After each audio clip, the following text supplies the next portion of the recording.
So, last time in Renascence.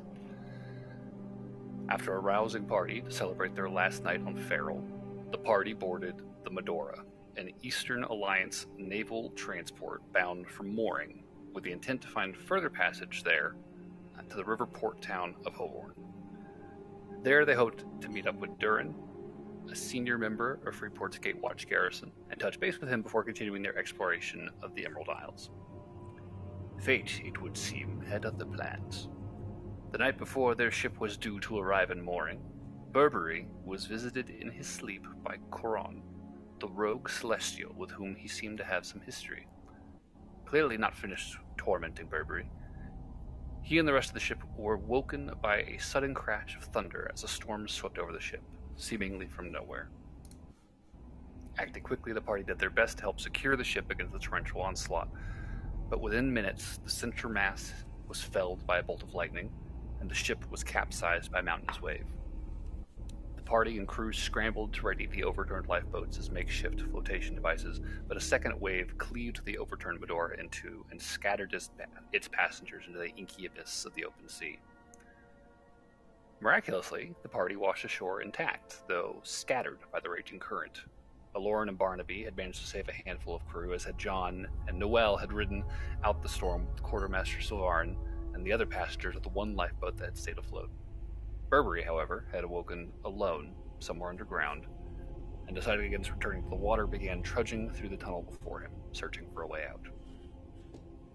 So, as you all begin gathering your wits and preparing to take the next steps in your plans to survive, are there any questions before we begin?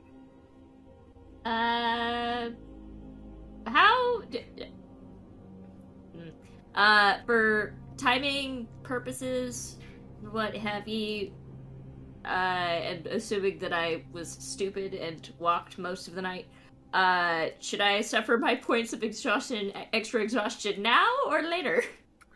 So, you guys all woke, pretty much just before sunrise. So we're picking up not long after sunrise. At this exact moment, Burberry has walked for probably an hour at most. Should I keep the exhaustion that I picked up on the ship? Yes, keep that. No one has had a long rest yet. Okay. Can I retcon a couple of things before I start swimming north? Potentially. Just small actions. Okay. So, one, I want to try to work with the sailors to set up some kind of, enclosure little area in the bay so that I can put, a bunch of fish in there so they can just grab it out of the enclosure whenever they're hungry. Okay, that is a little bit more than a small retcon. That's okay. A project. Do I need to swim back? No, I would say if you wanted to focus on that, you could pick up as you're working on that project with them this session. Okay. The other thing I was going to do was just leave a marker out so that I'd know where it is when I'm returning. What kind of marker are you thinking? What's the layout like? Is it jutting rocks? Is it trees? Is it empty sand? So the beach where you made landfall is... it's not too dissimilar to Noel's situation. It's primarily like a shallow, sandy beach with the edge of the forest that's kind of crawling down from the mountains, not too far away. So you've got probably somewhere between 50 to 100 feet of sand before you leave the water's edge and hit greenery. Is there any fallen logs or trees felled over that I can see? Just at the edge of the forest? I'd say, yeah, give me a perception check. 1 sec, I forgot to open it up. While we covered that, does anyone else have questions? I think I'm good. I think I am good as well. Alright. Sugar cookies and creme brulee are going to love. So it's a 19. 19. Okay. With a 19, looking at this forest, I would say it is probably striking to you how bare this forest looks. It's old growth, tall trees, but they are not like flush with leaves.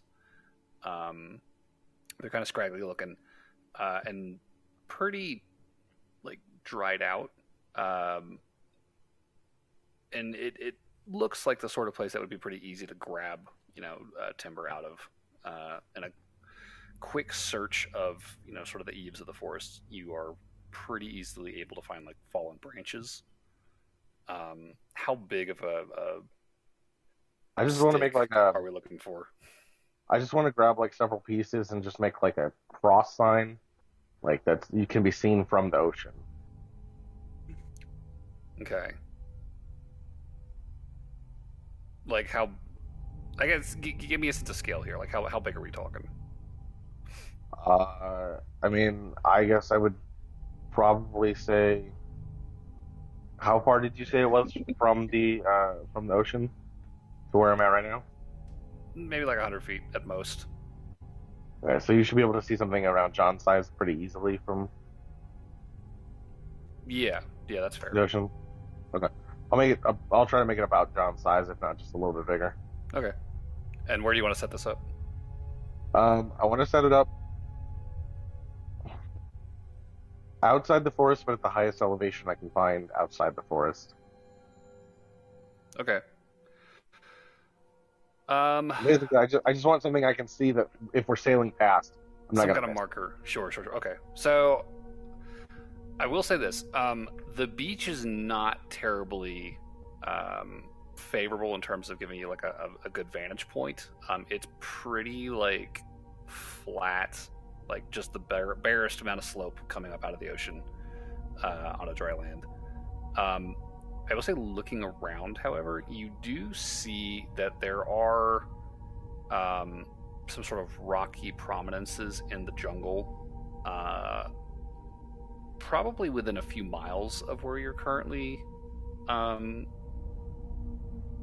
like a standing. landmark I could recognize. Yeah, I would say looking for somewhere tall to stick this.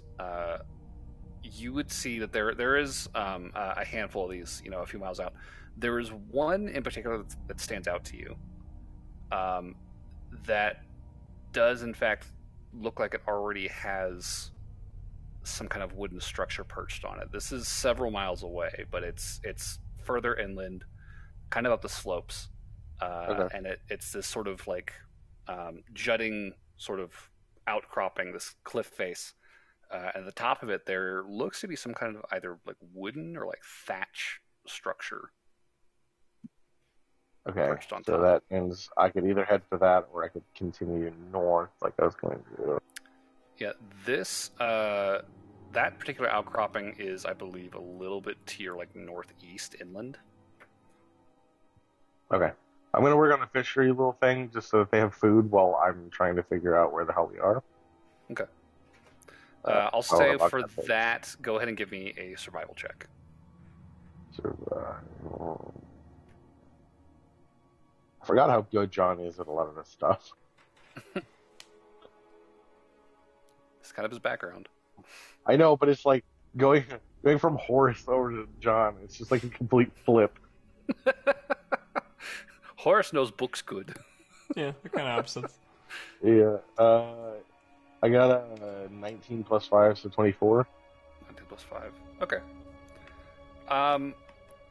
So I'll say, using the materials at your disposal here, as the sailors are still kind of catching their breath and coming to, over the next couple of hours, you're able to dredge a decent amount of wood out of the forest and out into the shallows, and set up a pretty textbook little fish trap, so to speak.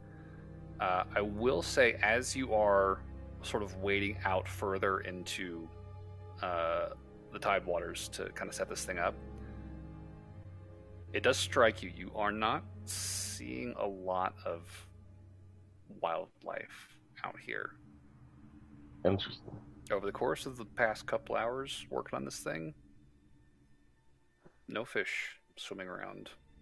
So I'm making like a space where I'm gonna go catch fish and then put it in, right? Yeah. Okay.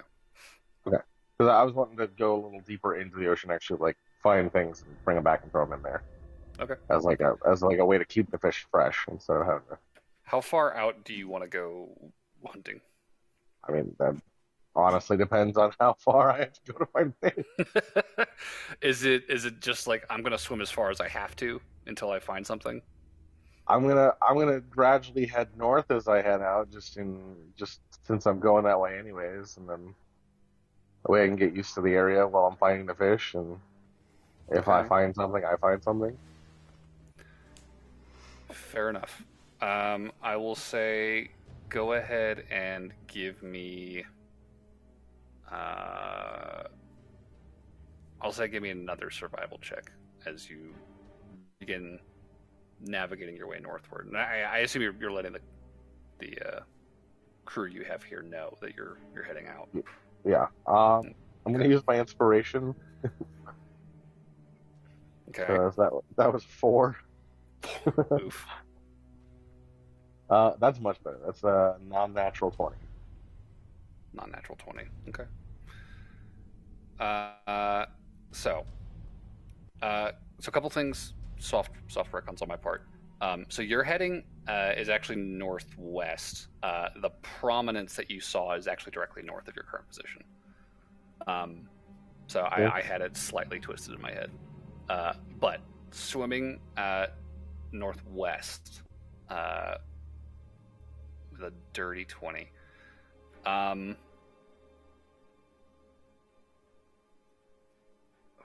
I'll say after the first hour, still swimming relatively close to the shore, you are very sure there are no fish, no shellfish, or there's nothing milling about in the shallows here. It's really weird.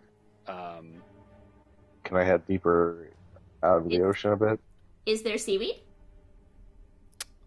there is not. It is pretty much just like bare sand out here where he's swimming. Like a cursed island or something? You have heard stories. We did learn that. Yeah, if you want to swim more west than north, that would take you out into open water. That I'll could go potentially in yield I'll go in like a circle back, like out deeper into the ocean and head back to where I became. Okay. How long do you want to be out there? I don't know. You said I went like an hour? Yeah, like an hour northwest, sticking to the shallows, still not like more than, quarter to half a mile from the island itself, from the Can I, shore, like, really. Can I just spend like 2 hours getting back, going a little deeper out in the ocean? Okay, 2 more hours. So, hitting a point where you decide not to start too far from your camp, you veer out into the open sea, start swimming, head down, watching the ocean floor. Still no sign of seaweed. No shells that you can see. This ocean is dead. That's what you're telling me right now. It is strikingly desolate out here. How does an ocean even survive without plant life or fish? Like, it seems like it would be just Water and dead. sand? Yeah. Definitely the most uncomfortable swimming experience you've ever had. So, I'm not able to find any fish on my entire 3-hour trip. over the course of those 3 hours now, there are no fish to be found. Even swimming out in a wide loop and coming back over the course of that 2-hour return trip, still nothing. I'm gonna discuss it with the sailors, see if that means anything to them. Okay. They, at this point, I think, have sort of retreated up towards the tree line.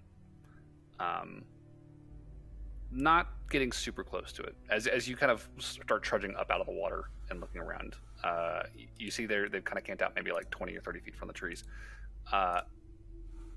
Definitely seeming unnerved by it, but also, leery of the rising sun. Although looking up, even as, it has gotten brighter, it is pretty overcast today. And despite the hour at this point, you would guess still probably like mid-morning, it is very foggy further inland, to the point that it's actually kind of hard to see, the tops of the mountains in the distance.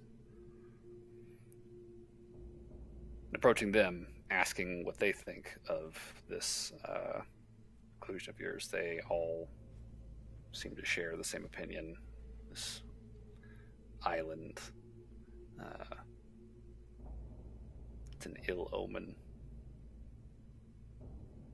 This is not the kind of place everyone wants to be stranded by any means. Do they know if this is like something that's known on the island we were heading to, or is this like some offshoot island that we're just kind of out of the way? So this was the island you were heading to. You were heading to a port called Mooring on the very northern tip of the island. And Mooring is a pretty frequently trafficked port, but it is the only settlement on the island. The sailors will be able to tell you there's stories of, expedition groups that have attempted to, strike out into the heartland of this island up into the highlands and set up shop, and they were never heard from again. Okay. I have 14 days worth of rations. If they're willing to ration that, how long would they be able to last? I mean, you can stave off the exhaustion with a half ration for a day. So as long as you're... I'm just wanting them to survive while I'm trekking somewhere. Sure, yeah. There's 4 of them there, so you could probably get with 14 rations, you said? Well, I probably need 2 for myself, so give them 12. Okay, so 12, so they could make it probably 6 days. Okay. Yeah. So I'm going to give them the choice. I can give you like 12 rations, and I will literally head right along the coast at my fastest speed, try to get to the port. Mm-hmm. Or we can try to hook it along the coast together, or through the forest. They will confer amongst themselves, I think, and in discussion with you, kind of looking north. It looks like for the time being, or not for the time being, for the foreseeable stretch that you can see stretching northward, it is pretty open sandy beach. They will inform you, though, as they've sailed past the island before. They've seen it at a distance. They do know that the northern half of the island starts to get rocky, and not very passable on foot, at least from what they've been able to see it. Their current plan, as best as they have one, is to set up a signal fire and hope that ship that your friend Noel called for from the Admiral in Mooring shows up sooner than later. Can't imagine it'll take that long, but... So I'll give them the 12 rations then. Okay. And then I'll basically just get in the ocean and book it northwest. Okay. Just following the coast? Yeah, just try to get to the port as fast as I can. Okay, cool. So John, After several hours of work and foraging, decides he's going to start booking it. So I will say, John, you have not had a long rest since the day before. So I will ask you at this point to start rolling con saves over the coming hours to stave off exhaustion. So if you could start with 1 now, Sure. and then as needed, we'll That continue. is a 14 plus 7. That's Okay. a 21. Sounds good. You are determined to power through this. This is when having a good con save comes in handy. This is going to save you for a while. So, as John begins swimming north, I'm going to shift gears here to Aloran and Barnaby. So, you guys washed up on pretty bare, craggy, dark rock seashore. Found yourselves a decent little spot to sort of tuck away. And Charney and I did have a discussion about some stuff that Lauren probably should have known that slipped my mind during the session. As a resident of an undersea community, knowing that storms are not as severe deep underwater. Small amendment. Say she would have dropped the wild shape and cast water breathing on her party to try and dive before the wave hit. So in light of that, those 2 dead crew members, we will say, did survive that beaching. Their names, and John, just so I also have the names of your guys. So, Lorna Barmy, you guys have Leah, who's a human, Marco, he was human, and Yeldrad, who is a red dragonborn. John has washed up with Lodrak, who's an orc, Eric, who's an elf, and then Lara and Rachel, who are both human. And Noelle, so you know, when your turn comes up, you washed up with Sylvarin, who is the elven quartermaster for the ship, as well as Ellen, Ajax, Judith, and Lydia, who are all human.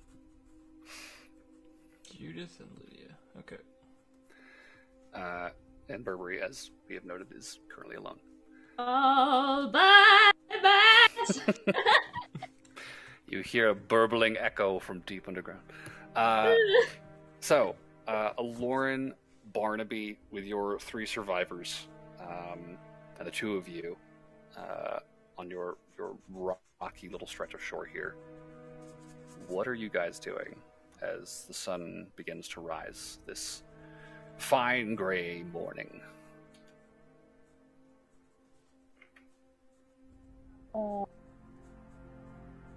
I think first, is everybody awake or is everybody still like unconscious?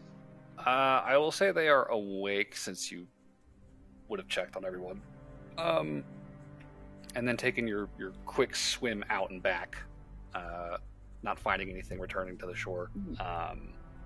And it's just kind of this kind of rocky, tumbling slope up, further up the island. There's not a ton of greenery around here. There's, occasional shrubs and weeds, kind of poking up out between cracks in the rock here. But it's a decent. It's not like a hard climb, but it is definitely like a distant, probably like less than quarter mile climb up to a tree line that you can see, up above you. So the crew is down to build the fire. They agree it's a good idea. Just a heads up that it is going to be some work getting up there and getting wood for this. Um, Leah will float the idea since she was the first one. You woke up. She'll kind of take lead of the three of them. Do you think that we should stay close to the beach, or would it be advisable to set up camp further north? I've never been in a ship crash, so I have no idea what best practice are. I think right now, I think the best course of action is just trying to get a signal fire, stay on the beach, see if any other people come to shore. We'll carry. We'll bring wood back then for that. We can do that. Well, if we're up above, I would assume we'd probably have a better vantage point as well. That's true. So we could just build the thing up there, and then we'll be able to see people on the beach if they come towards us. So we should move up to the tree line then. I would say stay a good distance away from the tree line. I don't like this forest. Like halfway down. Okay, so is it just like slope and then trees instantly at the top of the edge? So it doesn't really like stop sloping. It's just kind of like a rocky just climb, right? And there is a point further up the slope, right, where you see trees beginning. Okay, but down close to the water, for a good few hundred feet. Probably about 1,000 feet, really. Like from water up, it's just like rock and the occasional bramble bush. Trees don't really start in earnest until further up. I was imagining like cliff, like up. Nah, it's a lot less cliff and more just kind of rocky slope. Okay, yeah, and then never mind what I just said. I would just bring it back down to the beach then. Okay, cool. And if somebody wants to like sit on the slope and watch for people, they're more than welcome to. Sure, yeah. And then after that, I think she would probably try to go swim and see if she can find more survivors. See if she can find any like animals farther out and sea. Animals and survivors. Okay. So I'll ask how far out do you want to swim, searching before, and how long do you want to stay out there before you come back to shore? I'm gonna swim like a pretty decent amount out. Okay. But I think I'd like to be back within like 4 hours or so, 3 or 4. Okay. So, swim out 2 hours, swim back 2 hours, or just like swim out an hour, linger, patrol, and swim back an hour? That general kind of. I think she'll try to like patrol for a good amount of time, just kind of swim. A couple miles out, and just kind of looking around. Okay. I'll say go ahead and give me a perception check then. And Barnaby, you watch as Lauren just, starts setting this fire up, giving orders, and then dives back into the beach, into the surf, and starts swimming out to sea. So what did we get, Lauren? A natural 20. Because I got okay. that plus 9. Y'all roll good on this. So swimming out. This is not a terribly dissimilar distance to what you swam this morning. Maybe a little bit further. But you swim out. Start keeping an eye.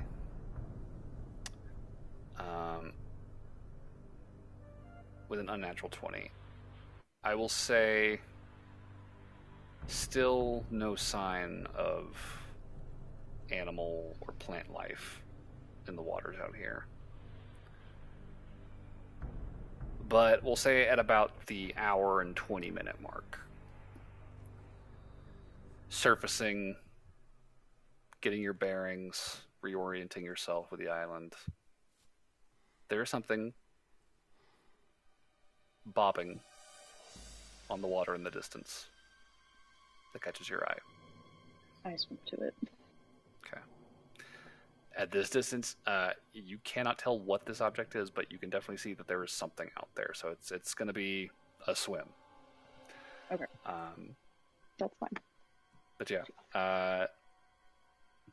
within the next hour, getting closer, you see that this is in fact clinging to a piece of driftwood.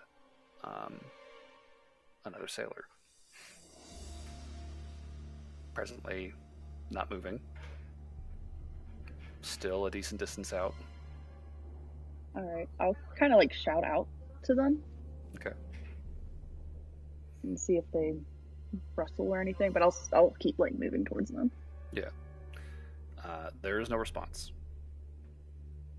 as you call. But continuing forward, you will eventually reach this individual. And clinging to this driftwood, there is a female human, short, blonde hair, broad-shouldered, horrible, like bloody nose, and like lots of scrapes along like the left side of the face and shoulders. And just kind of like slumped over, like head resting in the crook of the elbows on this like pretty decently sized like chunk of like broken hull. Unconscious and not responding to your words. I check and see if she has a pulse. Okay. There is a pulse there. I will cast Healing Spirit. Okay. And this one will be a dolphin. Okay. And I'll actually take turns with having it heal me and then the passenger, because Aloran is kind of low on hit points too. So. Sure, yeah. Okay. Cool. And yeah, with that first, touch of healing energy, the eyes immediately like flicker open. There's a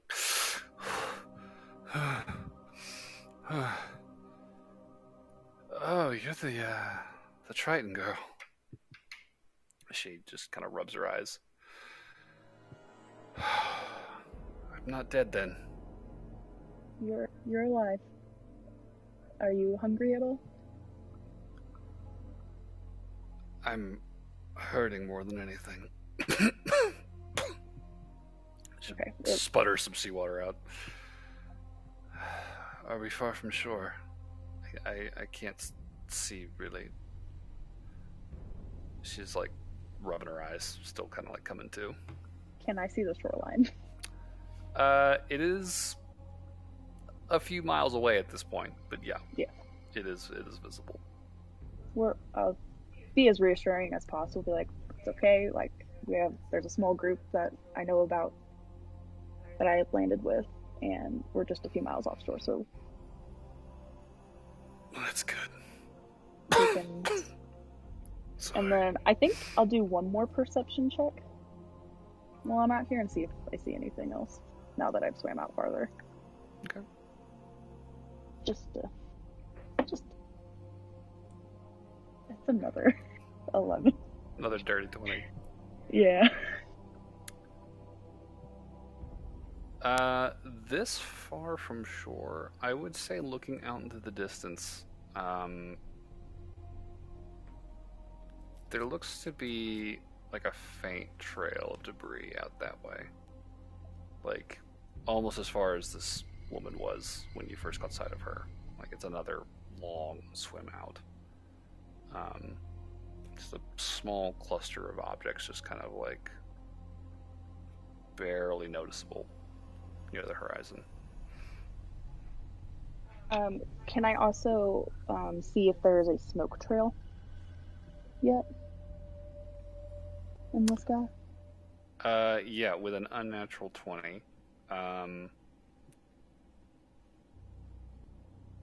There is, I will say, however, somewhat dismayingly, it is faint, and it is not terribly clear as the day has sort of continued. Sky has grown brighter while still overcast, and the fog kind of hanging over the upper reaches of the island at the heart of the mountains almost looks as though it is sort of spreading out. And against the backdrop of that haze, the smoke is kind of difficult to make out. Okay. I guess let me hit her with another healing from the bear. Sure. Dolphin. I mean, not the bear, the dolphin. The dolphin. Does she seem any more coherent, or she's still pretty? She definitely seems less dazed. He watches, the scrapes and cuts on her body start to close up. The redness starts to fade away. She's able to kind of splash some water in her face and just. I guess we got lucky. Then we're not too far off. Looking back towards the island. Okay, so I'm going to ask her if she thinks she can make it by herself, or if she wants to stick with me. Because there's more debris, and there could be more survivors a bit farther out. But that would be dragging you deeper back out. I mean, you found me once, you could probably find me again. I doubt I will beat you back to shore. She'll just look at you. You Triton. You. Yeah. Just looks at the driftwood she's clutching and she's like, I can start. Yeah, just start kicking, and I'll try to point out that really faint trail. I assume that once she gets closer to it, it'll be more prominent, and just be try to head in this general direction, and it should be easier to see once you get closer. Okay. And there's going to be a group of survivors over there. Thank you. And then I'll give her a good berry just to help her. Oh no. I might as well take it now then. Oh, that's tart. Again, she seems, color kind of goes back to her face, seems to kind of liven up. Okay, well, here we go then. I hope you're able to find others. Yeah, I will do my best to find you on my way back. Okay. So, swimming out towards this debris. So you already swam 2.5 hours out. Probably another hour and a half to get out there. Okay. It's a long fucking swim. As you approach the debris, Aloran, I am going to need you to make a Constitution saving throw against exhaustion, because we are coming up on that point. Nat 20. Alright, okay. Okay. I love having high perception. Everything's so high. That's Constitution. I know. Well, I know, but I got a nat 20 plus 2. But then the other one, because I have a plus 9, so it was 20. Gotcha. Okay. So, powering through it, you definitely feel the ache in your body at this point. It has been a very, very long night and day. Feeling the burn, but pushing through, continuing onwards towards the debris. I will say at this distance, the island is definitely starting to fade away in the growing fog. It is definitely hard to see.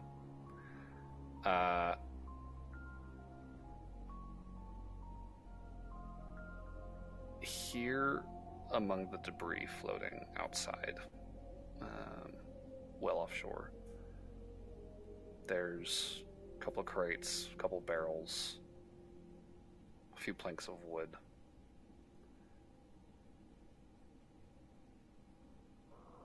A couple of bodies face down in the water. Just I'll just swim up gently to them popping. and see if they just like rolled over recently. Maybe they just Hopefully. rolled over and didn't wake up.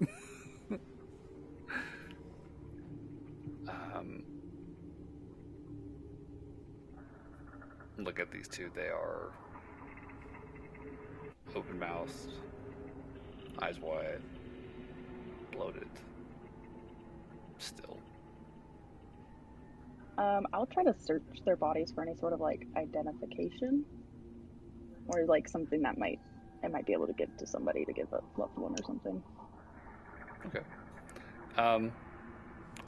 I'd say you probably find, their naval dog tags essentially. Travel papers. These were soldiers, military seamen. They've got their little name tags, a little chain around their neck. And there's like two of them. Yeah. Human and an orc. I guess since I'm already out here, I'll check the barrels and see if there's anything like useful in them. Oh, you might want to open those on shore. The barrels are still sealed and they are floating. One of them says ale. Hallelujah! Now it's a beach episode. The other one says pickles. Sounds like a good time. Ales and pickles, I mean, like, can't go wrong with that. Is there any, like, oh, she has ropes, so I guess she'll tie the rope to the barrels. Okay. And then kind of, like, drag it with her back to store. You are hauling some fucking heavy-ass fucking cargo behind you as you swim, but yeah, you're dragging these things through the water now. I don't think I have a wild shape left. So those name tags for the record. Oh wait, I think I still have my. You do get wild shapes after short rests. I think I still have one because I believe during you the. used it twice during the storm. I did. Yeah. Oh, okay. Does she have 2 or 3? I have 2. Oh, okay. Yeah, she should have 2. But if she's had a short rest, then she'd get them back, I think. Okay. So the name tags. The orc is named Jomad Barons, and the human is Emil Elder. Oh no, we killed one of the elders. It was Emil Elders. Just Elder, yeah. Oh, Elder. Oh, okay. I don't know where I put. Okay.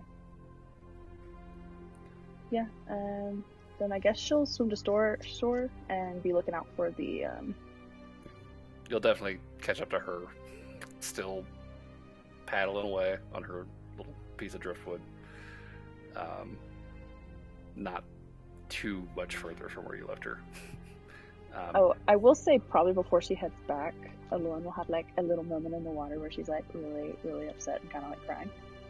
Okay. So Just a quick little cry out at sea.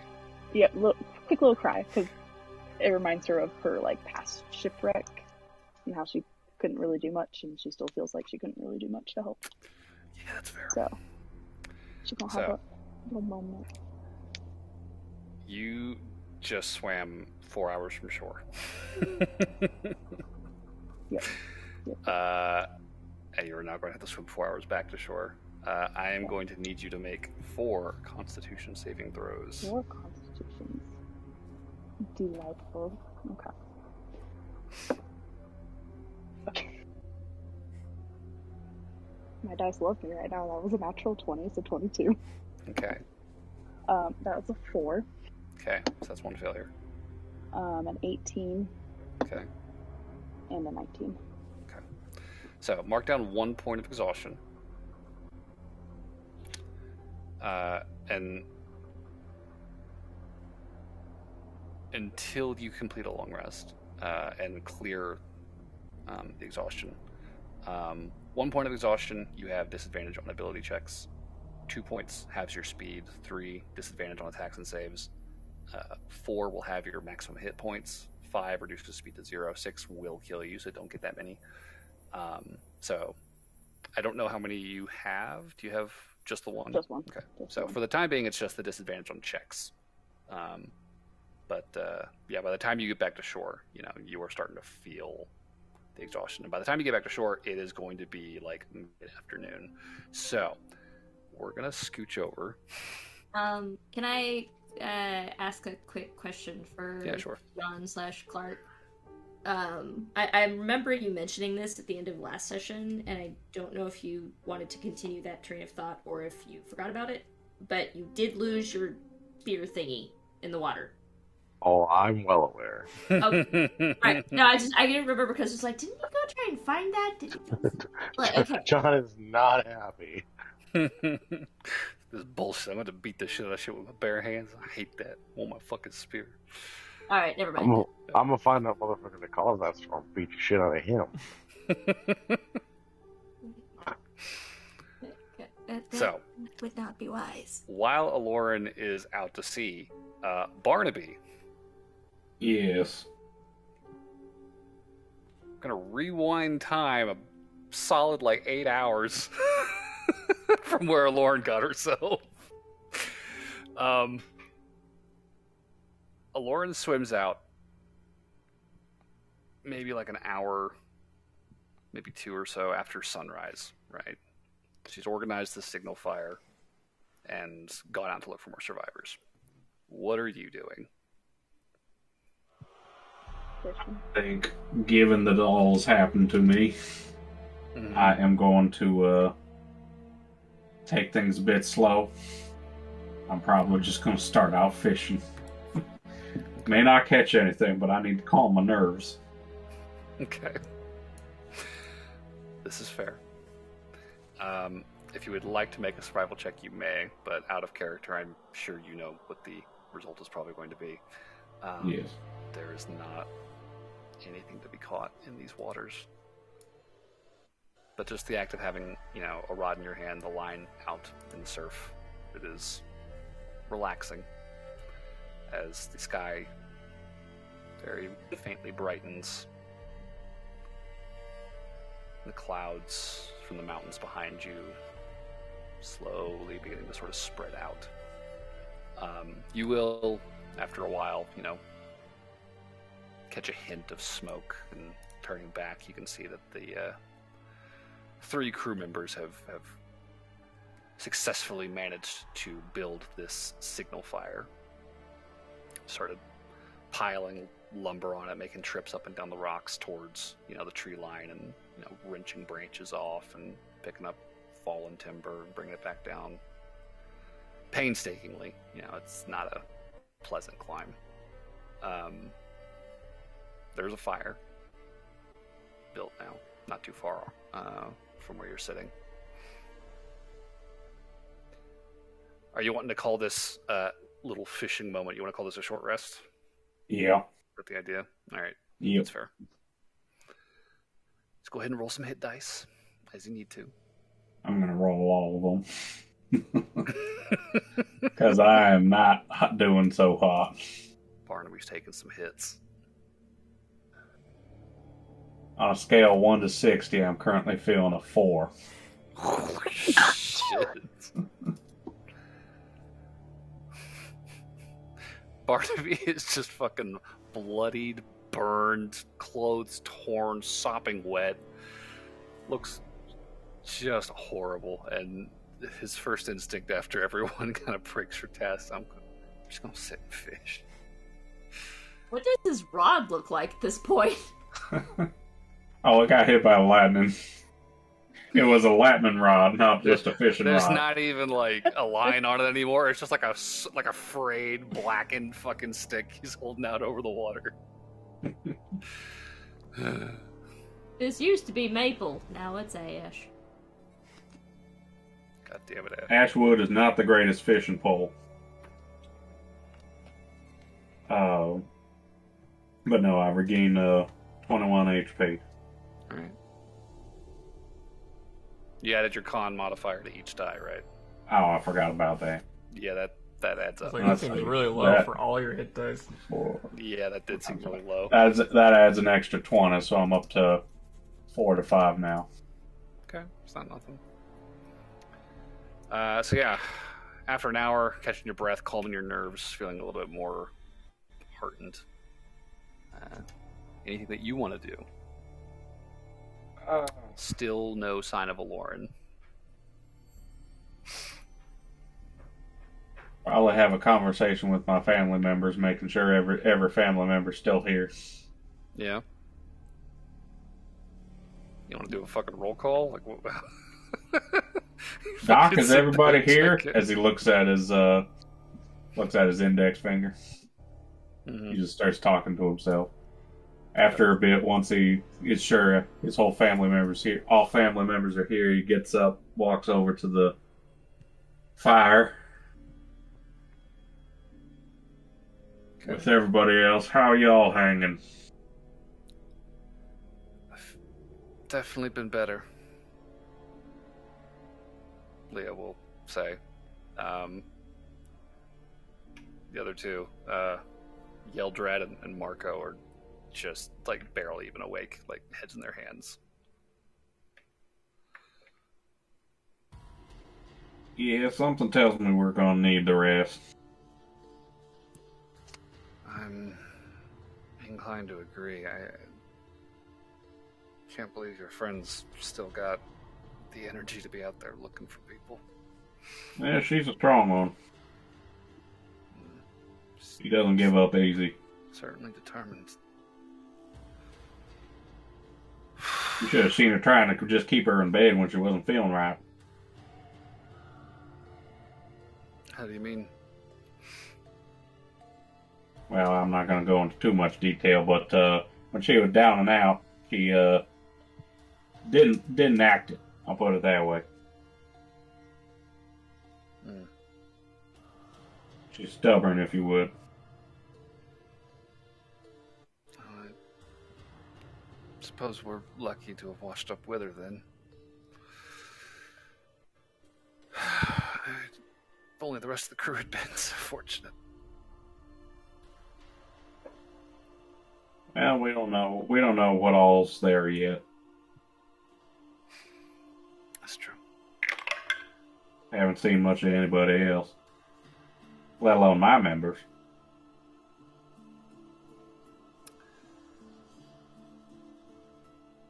Barnaby, as you are sitting and talking with the crew,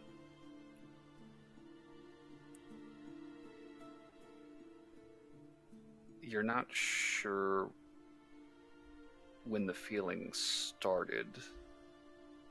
It just sort of slowly grows over the course of a few minutes here. But you do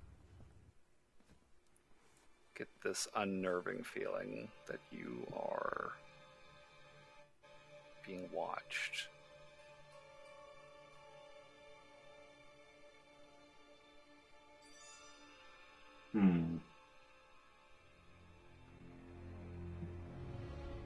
I'm going to pick up Bertha and look around. Stand up. Okay. Go ahead and give me a perception check.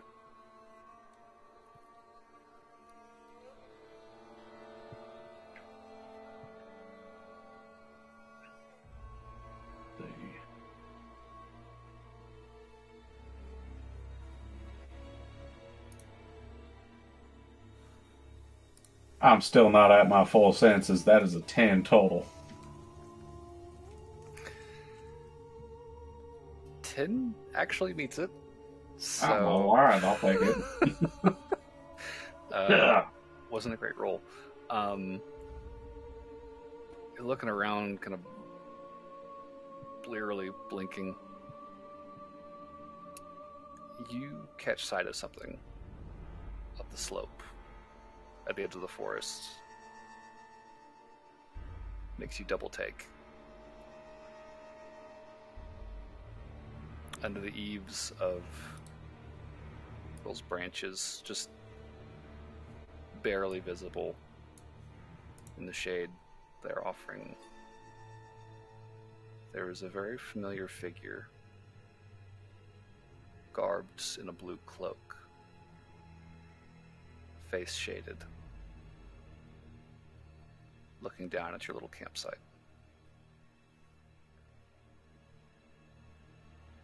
Do they look familiar in a friendly way, or familiar in a "I've seen you before, Mr. Person I don't like" way? You have seen this blue-clad figure in your dreams. It's this one. And as you were leaving the jungles of Feral, and meeting their gaze, they almost seem to nod down at you and then turn back and head into the forest.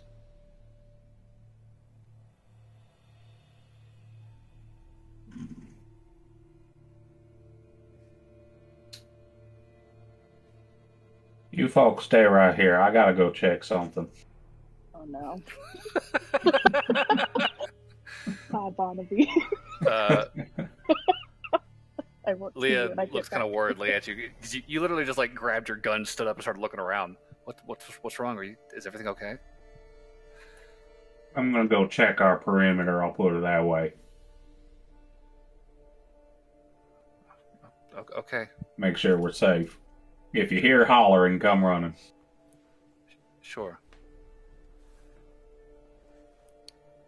So, standing up, heading out from camp, what is the game plan, Barnaby? I'm going to cautiously go up to where it was and then look out, see if I see anything. Okay. Look out to sea or looking into the forest? Look into the forest, see if I can see any kind of sign something went there. Okay. Go ahead and give me another perception check.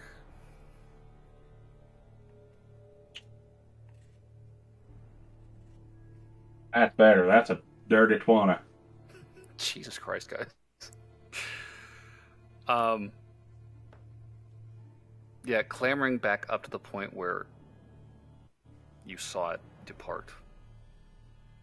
You peer into the forest and see that there is not an actual path, but a sort of natural sort of channel through the trunks, leading deeper in. Very like sparse rays of light, very faint, very fuzzy, just kind of breaking through the branches. And you see very clearly, further up, deeper into the woods, the sweep of a blue cloak through one of these faint sunbeams. You see the figure stop and look back at you.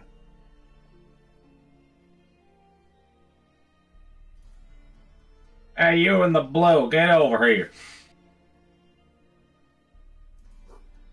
They turn away and continue walking into the forest. Did you even understand me? I'm going to chase after it. Okay. So, following this figure, Barnaby, I'll say go ahead and give me a survival check as you delve into the forest. You begin clambering up rocks.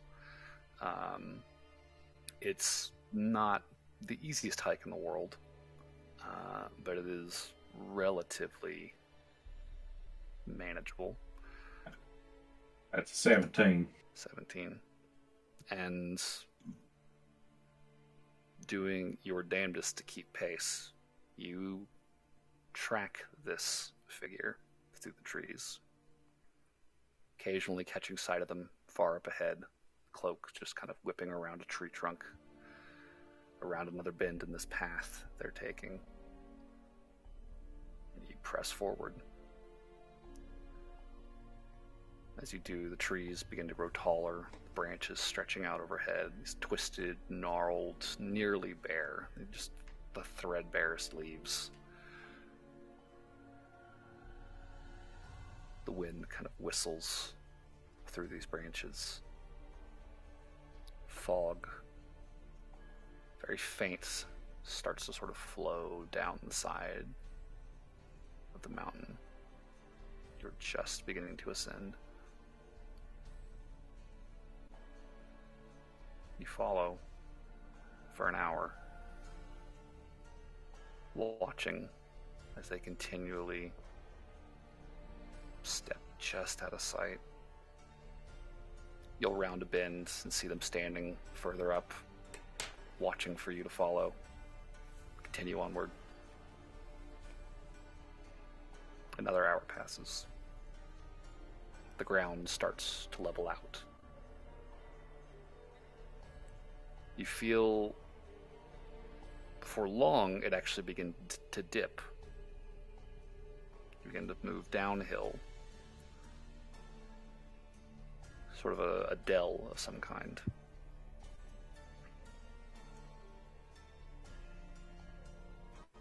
And within another 20 minutes or so, there is, through the trees, something new, different from the terrain around you. This large, irregular shape. It's almost like too angular to be a rock, a natural formation of any kind. But with all the trees up ahead, it's hard to see exactly what it is you're looking at. And at this point, you've lost sight of the figure.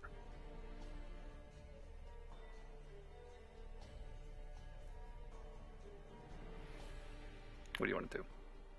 I'm just gonna kind of shout out, "Where'd you get to, fella? Just want to talk."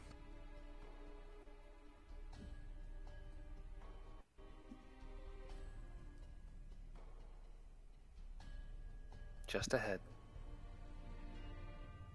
you hear this whispered message in your ear. And as I hear that, I just kind of hunch over and scan anything I can, see if I can see anything. All right.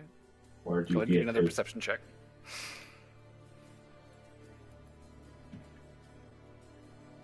That's a 14. 14. Still not sure what that shape up ahead is. But you're not seeing any sign of this figure. Wherever they've gotten to, they are well out of line of sight.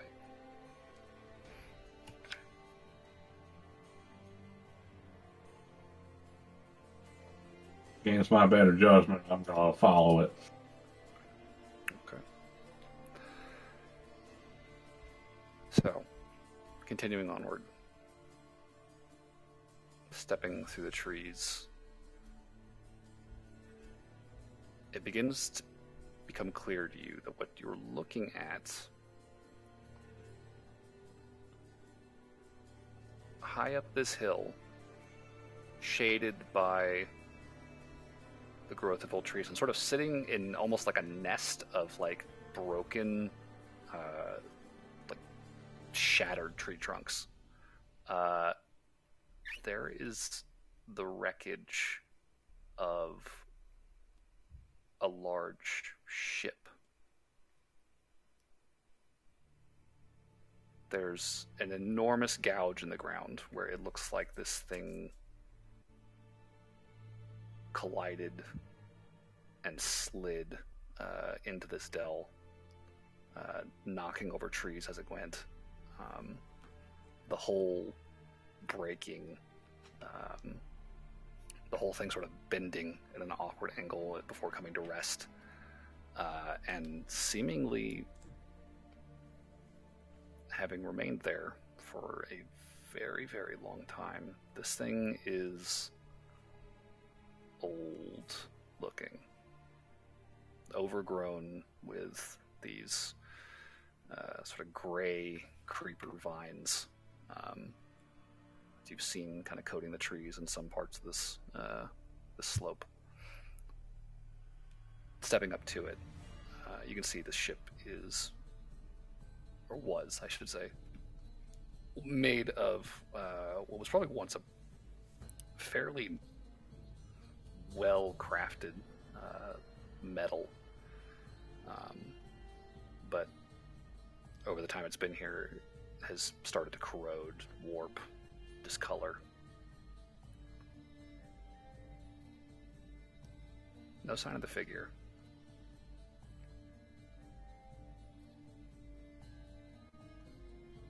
But there is this ship up ahead. Farmer's going to scratch his head. Well, how'd you get out here? Looking at this ship. Okay. So, what do you want to do? Did you say there was like a broken spot on the side I could climb into? Yeah, there's a few gaps in sort of the armored hull of this ship. You might be able to squeeze through there. You can also see that there is a fore and aft castle on the top deck of this ship. It's sort of turned on its side away from you, but it's not angled in such a way that you wouldn't be able to like stand on that deck if you wanted to. You will note that the helm of this ship is a significantly taller structure on the boat than it was on the Medora that just sank. And it looks as though that top deck where the wheel to the ship would be is actually completely enclosed. But from this angle, it's hard to see much more than that. From a survival standpoint, does it look like it could be a good place for a place to hold up for the night? At least from the outside appearance. I'll say give me a survival check. All right. Just see how much you can glean from where you're standing. I mean, it's gonna be being out in the open if rain starts to happen. Sure. By the looks of it. That is a 13. 13. Our rolls just keep getting lower. I will say, yeah, it's definitely, like, despite seemingly having crashed into the side of, the lower slopes of this mountain, the ship seems to be in relatively decent condition as far as providing shelter. There's a few gaps in the hull that you can see, but otherwise it looks to be fairly enclosed. And you don't see like a lot of like points of egress into the ship from here. Like I said, handful of holes that you might be able to squeeze through. So it would probably be pretty defensible if it came to that. Right.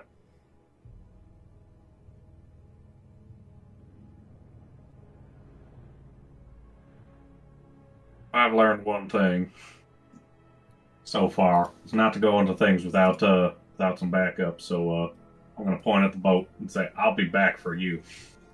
And then I'm going to walk back to where I was. Proud. So, not approaching the ship, turning away, heading back down the way you came.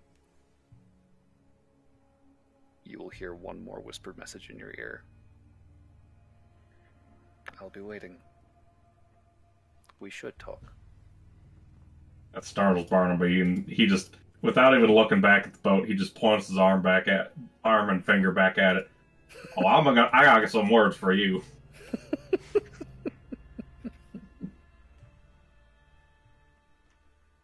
So, heading back down to camp. Gone for about 5 hours, we'll say. By the time you get back, it is probably well past noon. Aloran is still not returned.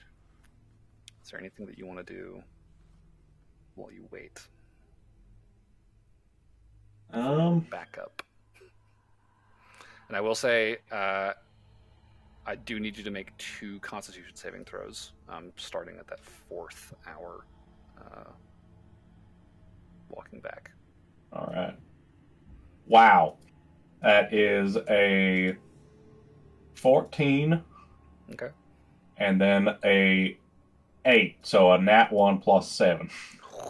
Yeah. That will be 1 point of exhaustion for Barnaby. I will definitely need you to mark that down for me. By the time you get back to camp, you're starting to feel it. You've been put through the ringer. Still haven't had any sleep. It's really starting to compound. Is there anything you want to do? I'm going to report to shipmates. So I figure once Lauren gets back, I found a place that might be a good place for shelter at least. Lauren was saying that we should stay closer to the beach in case we can get rescued. Is it far? I do like that idea, but I'm also thinking if one of them storms comes up, being near the beach is the last thing I want to be. That's actually a good point. The Dragonborn will speak up. I think I'm inclined to agree. Kind of like a broken boat out in the middle of nowhere. A boat? They'll kind of look at you. Where did you go? Is it the Bedouin? Just that way, and he plumps. Just up the hill. They look more confused than ever. That's why I also figured we'll wait for a Lauren. That way we can all go see this boat. I didn't go inside of it. Sure. I knew better. Sure. Well, she's not back yet, but hopefully soon. Jokes on them. I bring pickles and ale.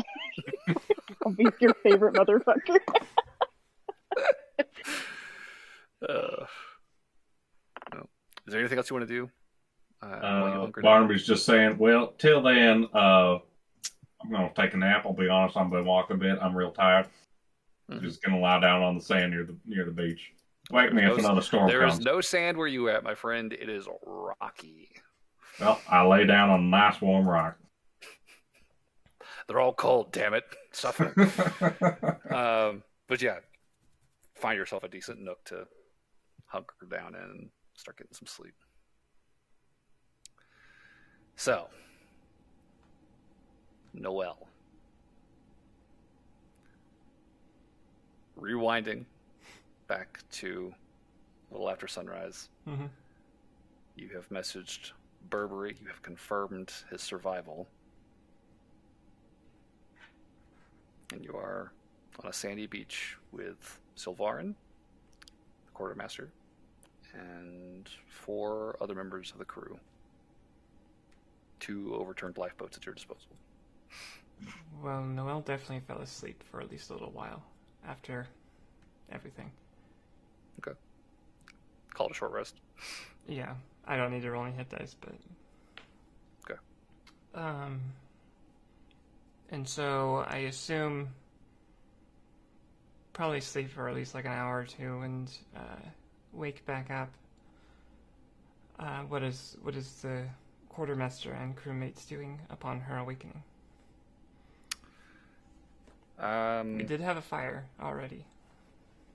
They have since added to it. It is a good deal bigger. Although Sylvarin is frustratedly staring up at the sky, you can see the fog that was sort of hanging over the peaks of the mountains behind you is beginning to sort of spread, falling down the slopes. He is just kind of tutting up a storm as he looks up overhead, kind of vaguely waving his hands around, muttering, and then very distinctly cursing. Fuck! Is he trying to cast spells, or is he just, like, frustrated, gesticulating? You've actually got pretty good passive perception at this point. I think you would actually notice, one, yes, he is definitely trying to cast a spell. And two, you can see very high overhead, there is this peculiar motion in the clouds. Almost as if someone was pulling a giant finger through them. Sort of, you're watching these billows kind of being pushed off of sort of the lower surface of this overcast sky. And for a moment, it almost looks like a few letters have been sort of drawn in the belly of these clouds. But before long, the letters have drifted and faded and closed up again. And each time he gets the word help written and watches as it fades away. Fuck.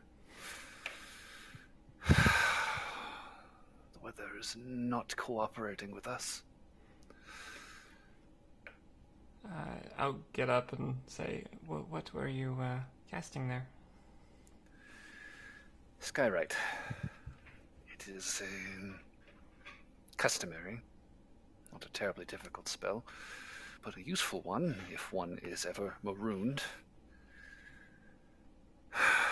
Unfortunately, I do not think it is going to be terribly visible. Unless we get some sun out. Clear some of this up. Yes, do we have any idea, I assume we're on Montauban somewhere, but do we have any idea relatively where we might be? Well, I don't have any of my papers with me, so I can really only offer estimates. But I would assume we are somewhere along the southwestern shore of the island. Really? The mooring, or excuse me, the Medora was keeping a fairly wide berth from the island, sailing more north than east initially. But I would expect that over the hours we were buffeted by sea, the current probably kicked us a good deal further south than one would hope. So I would expect we are quite near as far from mooring as we could possibly be, which is great. Do you think that the sending message I got out to... What was her fucking name? Vevi Alankali? They might be looking for us? I would hope so. I'm not going to question her integrity as Admiral. That would be foolish, but I do question how long it will take to find us. I'm sure they will be searching somewhere along our expected route first, before making their way along the shore. And unless they draw close, he kind of looks out over the sea, and you can see that it's cloudy as hell out there.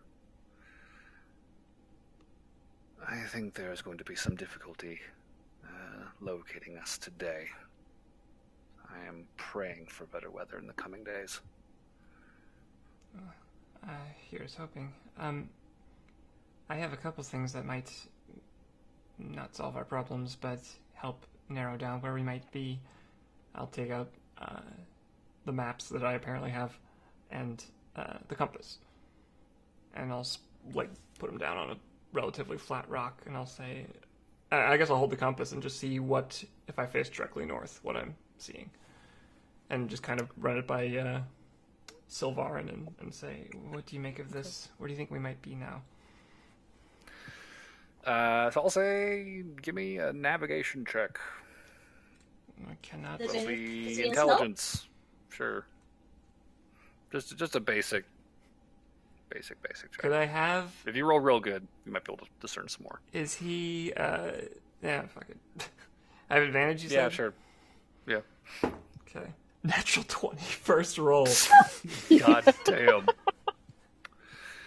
I didn't even want to touch it. So, looking at the map and looking at the compass, you can tell the coastline runs northwest to southeast.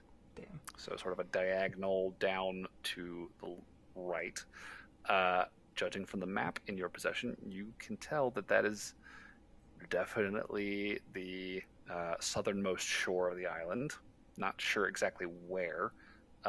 Looking north, however, and looking at those maps, you can see that there is a visible sort of edge to the island. The shoreline sort of cuts off to your left as the shore sort of continues towards the horizon. There's a break, and then it's just kind of open sea. Directly north of you, the 100-foot span of the beach, forest, some hills kind of rising up in the distance, growing foggy. The mountains, the highest peaks of the island, sort of clouded by fog, those are off to your northeast. The furthest peak, just barely visible, more north than east. So I get a sense that we are kind of close to the tip of the diagonal at the bottom of Montalban. You actually would gather with that natural 20 that you are further from the southernmost point of the island than not.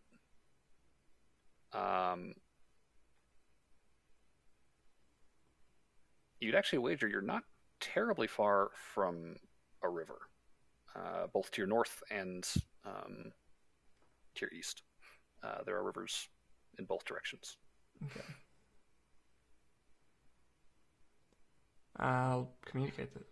Judging from what I can see, at least, I've never been great at this, but I think we are between two rivers, and I'll point out the map and show him between, I think, here and here. Does that look right to you? Kind of look around, look at the coast, look to the direction. I will say you do not see the southernmost tip of the island. It just sort of continues onward in that direction, right? Kind of fading.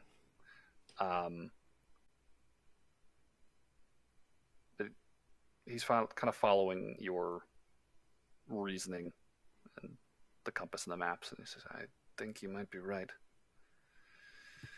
We're not horribly off course. It could have been a lot worse." And for what it's worth, I do think we got lucky. I have only ever seen the rocky shores on the northern side of the island, so I think that we are slightly less encumbered. And I'm struggling for words, I'm sorry. I understand. It's not terrible. He looks down at the sand and kind of kicks it. So what is protocol for situations like this, aside from skyrite? Signal fires, which we've gotten started. Mm-hmm. And generally stick close to the shore so that you are visible. Your signal can be maintained and remain visible and accessible for rescue. Exceptions being in the event of some danger, obviously that would prevent you from remaining close to shore. Obviously that takes priority in the short term. But he kind of looks north and he looks down at the boats.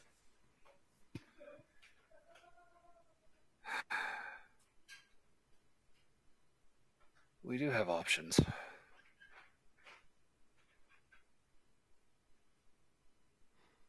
I don't relish them, but we do have options. Well, I know it's still early, but by tomorrow I should be able to cast another spell to hopefully narrow down our location to the Admiral. Do we want to start heading north along the coast?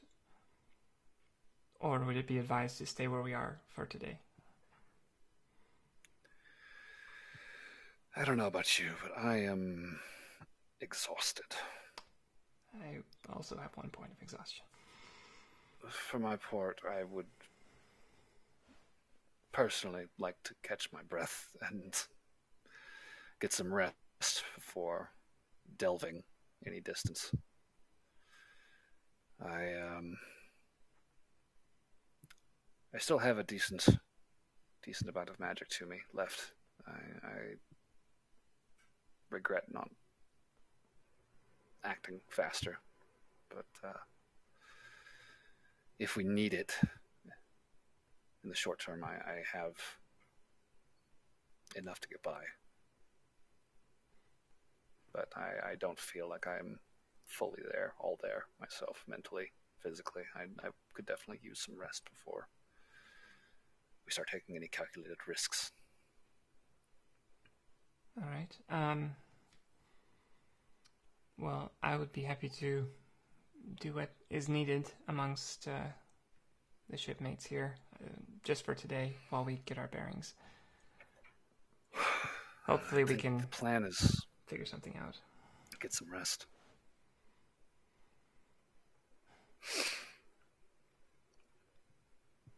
Have you ever experienced anything like this? I've weathered a few storms, and I've manned a few rescues in my time. I've never been quite as hard put as we are right now. That storm was...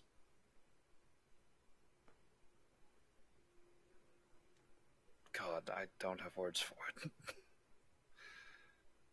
Ungodly. That's a good word for it. I'm worried about water. I have my own pouch, and I have plenty of rations, but that's not going to last forever. Well, you said there were rivers nearby, right? I think so.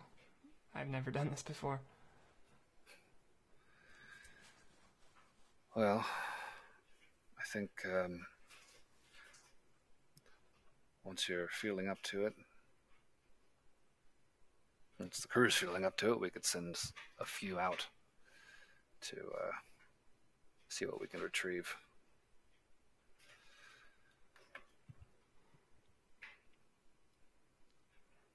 Sounds like a good plan. I guess I'll go check in with everyone else. Let's see if I can get some sleep. Pardon me. I'm going to... Noelle's going to take her... it's probably not going to be helpful, but just in the off chance it might be, I'll take my magical lamp. I'll just stick it on a rock near the shore line. Okay. And just kind of leave it on. There's a light on the shore now. Just in case. It is barely visible in the mid-morning light, but it is there. Well, you said it was foggy. It is starting to get foggier. Like, the distant elements of the island are getting harder and harder to see. The ocean horizon is starting to grow kind of fuzzy, faint. It's definitely not great visibility right now. Okay. And then I'll return to the group, and I'm just going to start playing music to just take people's minds off things while they do their tasks. Okay. They are pretty inactive, I won't lie. Once they got the fire built, which is now like a pretty decently sized bonfire, and they got a decent supply of firewood kind of piled up nearby too. They just sort of slumped down around it, and they've just been vibing as best they can. I'll say go ahead and give me like a performance check. See how their spirits are lifted. Sure. Do they look hurt? Because I actually have a feature I could use potentially here too. Mm-hmm. 12. 12. Okay. Maybe still a little shaky. Not sure if it's like still the adrenaline wearing off or it's the exhaustion setting in. It's definitely not your best, but it's solid music that comes out. Crew definitely seems appreciative. Looking over their condition, not that Noel would have any way of knowing this, but out of character, your little posse of crew are probably in the best shape of anyone. Okay.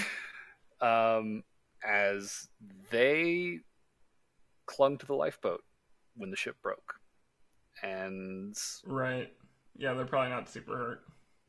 Yeah, they're not in bad shape. You recognize a couple of them have like there's some singes and like some scrapes from the chaos on the upper deck before the ship was overturned, and like they've got some like bumps and bruises from the actual capsizing.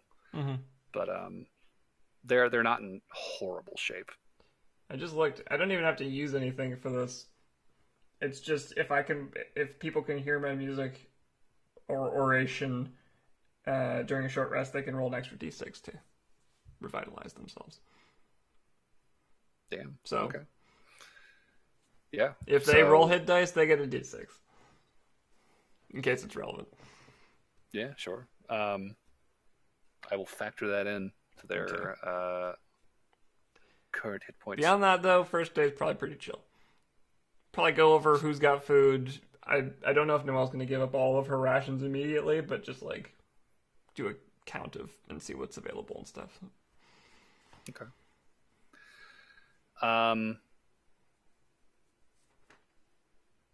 So I will say, as you sort of tuck in for this long rest,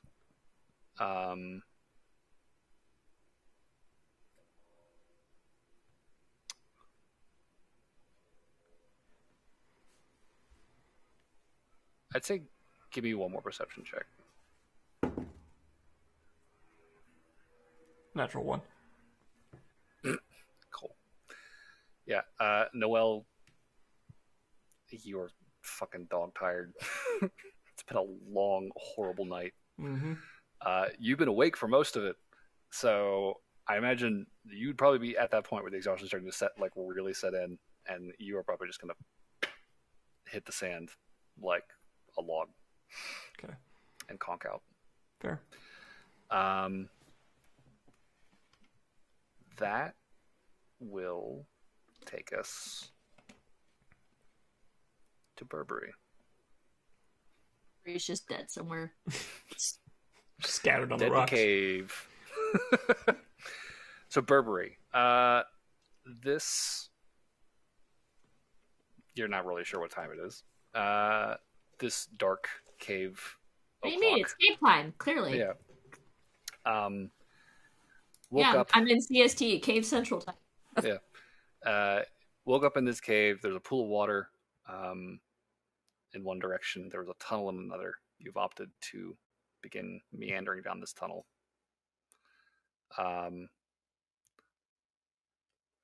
You've been walking. Where are you at right now mentally? What is Burberry doing as he? Oh, mentally, Burberry's shit. Go figure. Oh, who would have thunk? I wonder why. Yeah, crazy, right?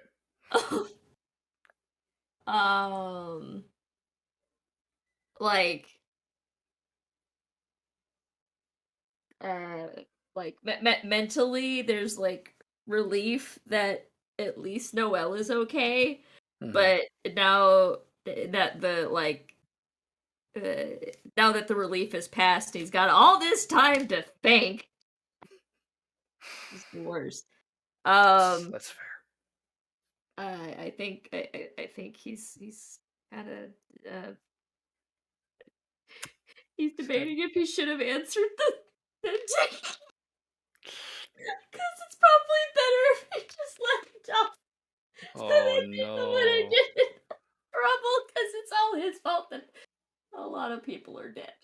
That's so Or from his sad. perspective, probably everyone. At least, or maybe not Noel. Definitely Except not for Noel. Noel. Except Noel for... is the only survivor as far as Burberry knows.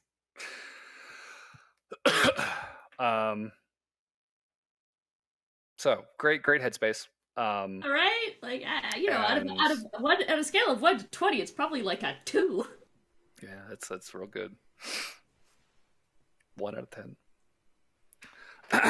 And yeah, you definitely got the scenery to match it. It is just a dark, winding cave. Starts out pretty smooth, before it gets to a point where the cavern walls start to get a little rougher. You can still see there's like that kind of smooth, like ribbony texture along the lower portions of the wall, but that lower portion is getting narrower and narrower. As a side note, Burberry probably actually took off stuff so that it would dry off Okay. while he was walking. So, trying not to catch a cold. Yeah, Wringing out his robes and hat. Yep. Sure. Carrying him along. Clutching his barrel. his little blood tub of personal effects. Yeah. It's just you down here, Burb. So yeah, he's probably gonna walk and try and find the back of this thing, or another way out if possible. That's fair. I think, Burberry, you are definitely going to be walking for a while. By the end of the first hour, you have completely left behind that smooth stone surface. The cave is now substantially rougher and drier, and definitely like narrower in places where you're definitely having to like squeeze through these sort of very tight gaps before it widens up again. There are definitely points where it is a struggle to find the spot where you can pull the barrel through behind you. It's not an accommodating little fissure that you're kind of pressing through. But hour passes, 2 hours pass, you're making progress. I'd say about 3.5 hours in.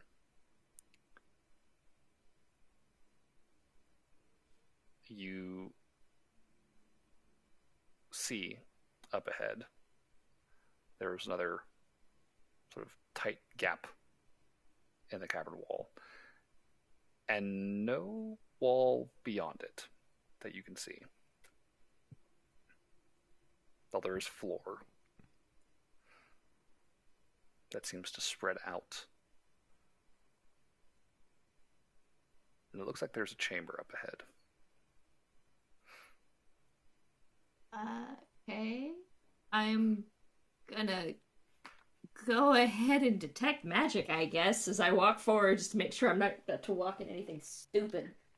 Interesting. Detect magic. Look, it's a weird place, and Koron wanted me here, therefore nothing is to be trusted. I'm just hearing the Minecraft mob noises up ahead. Like the zombies and shit.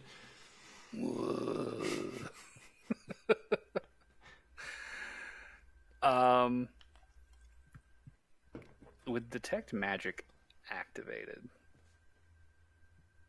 Oh no. You do see something. It's weird because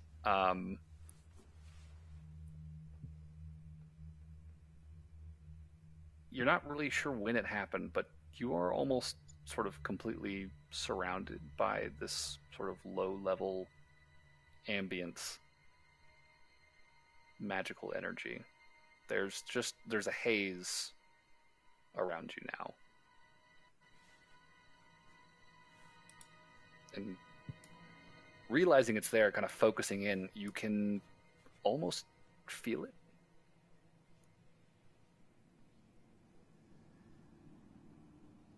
It's a little cold and a little sharp. And you're not quite sure what to make of it.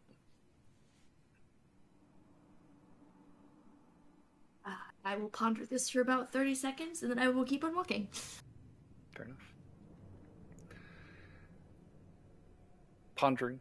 I will say, I think it probably strikes you the last time you noticed this sort of low-level haze was using detect magic in the vicinity of the gatekeeper's garden back on Feral. Okay. Continuing forward, pressing through the narrow crack, you do find, as you expected, a chamber. It's fairly large. There's a decent number of rock formations in here, these pillars and stalagmites formed, by countless ages of drippage from overhead. There's bacterial filament in this place. There's like a musty, mildewy kind of smell to this cavern. These like dangly, drooly bits sort of cling to the cavern walls, hang from the ceiling. Stepping a little bit further in, you can just barely, at the edges of your vision, make out the other side of the cavern. It's not horribly large. A little wider than 60 feet across. You can see in the center of the cavern, there is a pretty shallow pool of opaque, brackish smelling liquid. And you can see that the cavern stretches much higher overhead than you can see down here.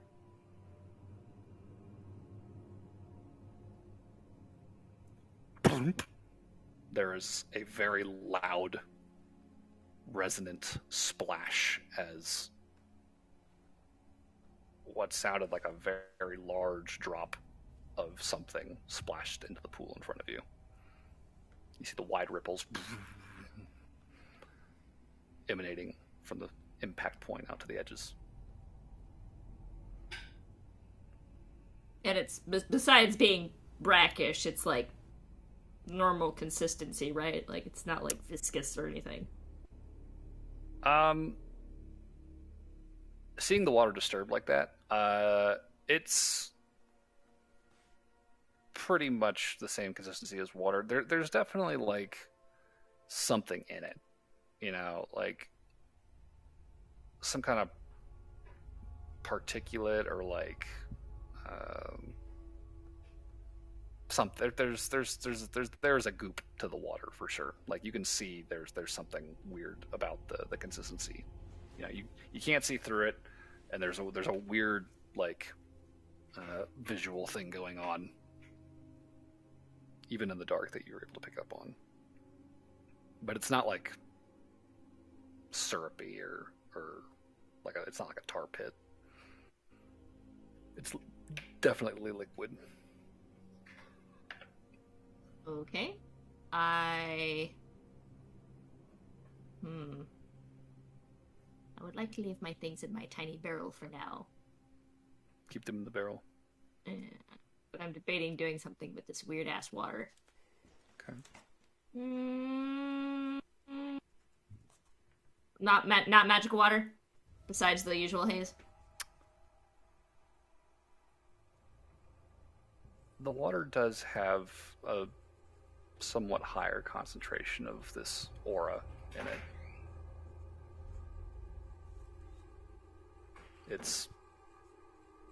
The haze is thicker in the water, I will say.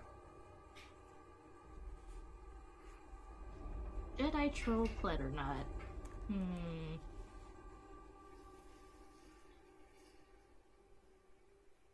Yeah, sure, why not?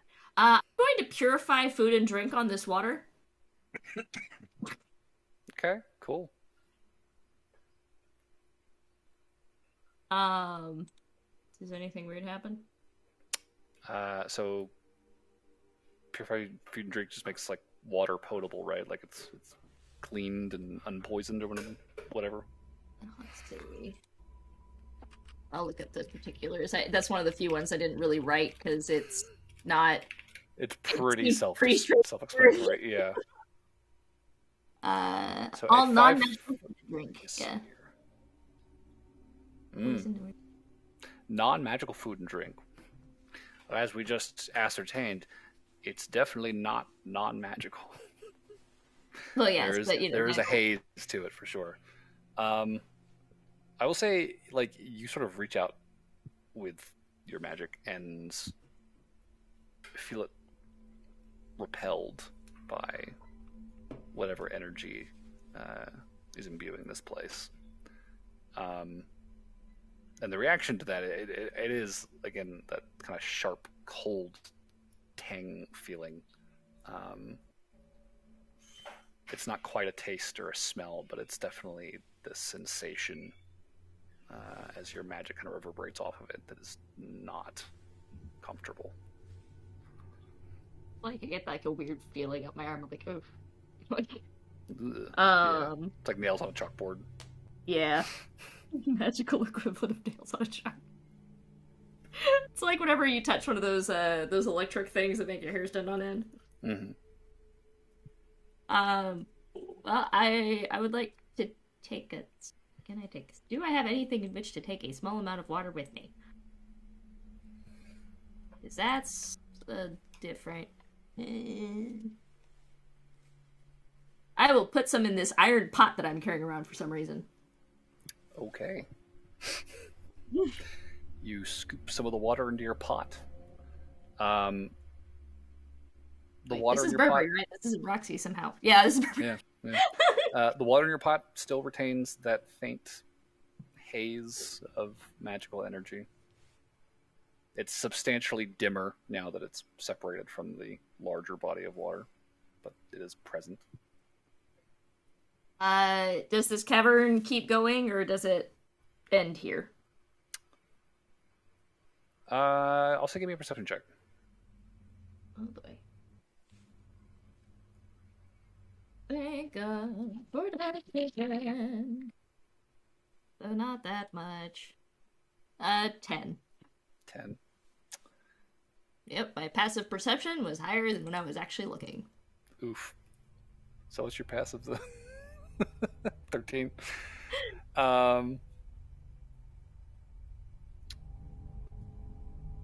Standing up with this pot of water in your hand, looking around the cave,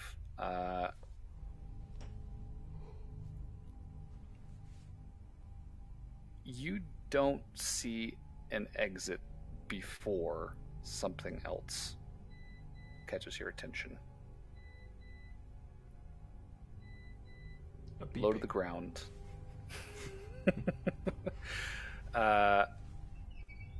Off to the right from where you emerged into this chamber, in this dark, narrow crack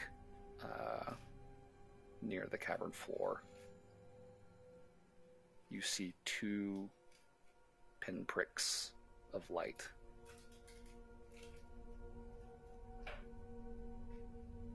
A pair of eyes watching you.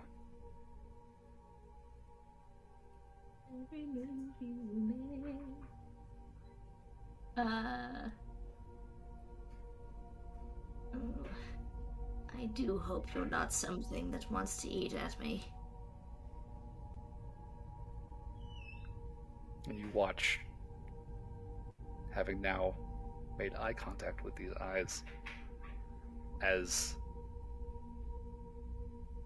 these narrow, pitch black shapes emerge from the crack. Fingers that twiddle in a little wave at you. So creepy! Flip them off. Now, then, a voice in the back of my head. As we've learned, flipping off any kind of being that probably has a higher magical appropriation than you is usually not a good idea. Unless they're tricksters, in which case, they'll probably find it funny. Okay. Well, at least that's good, I suppose. I don't quite know what I would have done if you were like some sort of giant cave thing. What if I was? In that case, You'll I'd hear a voice from the crack. There's just like a pause. And Burberry goes, you know, that wouldn't be the worst thing that's happened to me today. Pretty high up. Would suck, but not the worst thing that's happened, no. You poor thing.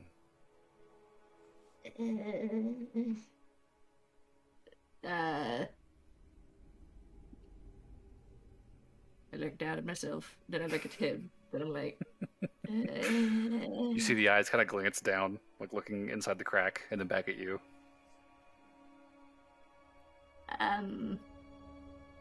So what brings you to this fine cave this evening? I wanted to ask you the same thing. I heard you rummaging around in the tunnels. I came for a look. It does seem to be a highly interesting place in its own right. Oh, it's all right. I know this isn't your intention, Plet, but every time you talk for this thing, I think of Scooby-Doo. I can't help it. You think of Scooby-Doo, and I think of, like, it, like the clown, and I'm just like, stop. Ruh-roh. Looked like you were stuck in a cave. How tragic. Sorry.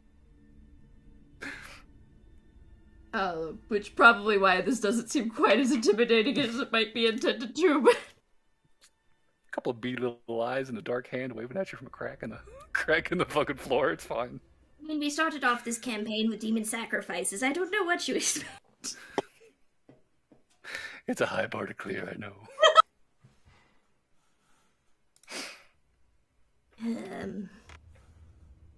So how did you come down here? I'm not sure, to be honest. I started off at the entrance after I woke up from a shipwreck, and I figured it's better to go forward than backwards, especially when I'm not able to breathe underwater and don't know how long the cave that underwater portion that got me here was. It just seemed like a better idea. Sounds like a plan to me. Any recommendations on which way I should head? Or would you rather just watch me struggle around like all of the other deities do? You hear you see, one of those long-fingered hands withdraw from the edge of the crack where it's sort of clinging, and you hear this very, noticeable, scritching sound. There's a lot of tunnels down here. Easy place to get lost. Sometimes I can't find my way back for days.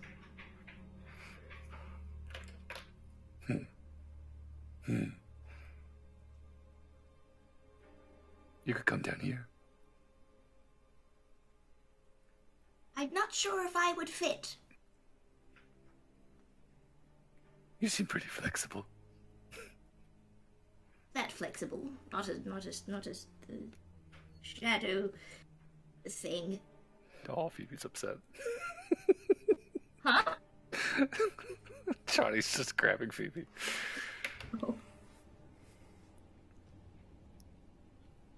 And I am right, there's no way in hell I'll fit down whatever he's reaching out of. It would be a pretty tight squeeze. The barrel's definitely not going down there.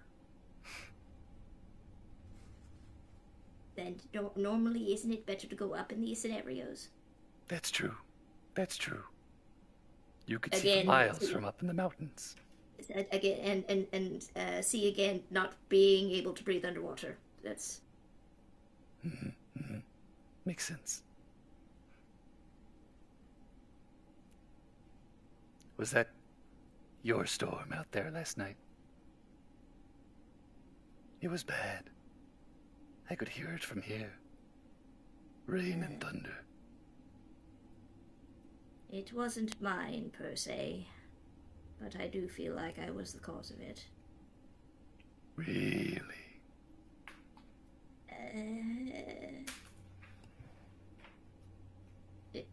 Yeah. Yeah. I think Burberry just full on sits. Just flops down. Because Burberry already has a point of exhaustion. Burberry's tired. That's fair. And You watch this thing as- doesn't seem quite inclined to just, outright murder him, so... That's fair. You watch as those pitch black hands kind of reach out of the crack and cross their arms, and you watch the eyes kind of tilt. Still locked on you, but I mean, seemingly it's understandable. following Have you your seen this gesture handsome at face? rest. Do what? I said it's understandable. Have you seen this handsome mug?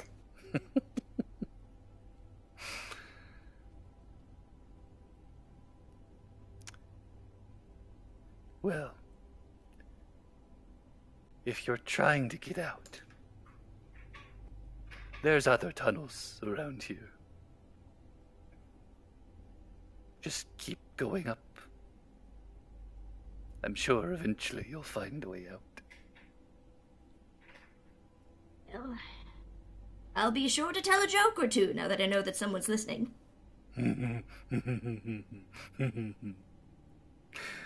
I do like jokes. Do you want to hear one? Oh, yes, go ahead, Rock. Lay it on me. Okay. So there were these two priests, Uh-oh. and they died. The end? Oh, so you like shady humor. It's my favorite. Oh, well, in that case, once upon a time, there was a very small demon who met a very big, angry man. And I thought to myself, oh, is he going to choose head or heart? And basically, he starts telling the story of, demon sacrifices from... The little dark figure in the crack kind of unfolds his arms, and you see him, again, kind of clinging to the edge, kind of tapping his fingers, listening along. He seems interested. Oh, and I think that kind of helps Burberry stay awake, so he's gonna get up and start walking again. Mm-hmm. And he'll start, going through all of, the morbid stories. Like Aloran tearing off the heads of things, the giant flower in the giant pitch stent of death.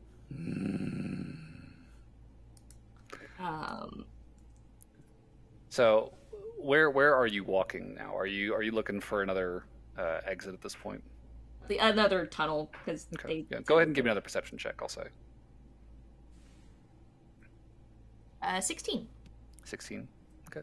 Now that I feel like I know there's one, I'm confident about As you start regaling this thing with your stories, looking around the chamber, you do see there's a couple cracks, couple openings, kind of here and there along the wall.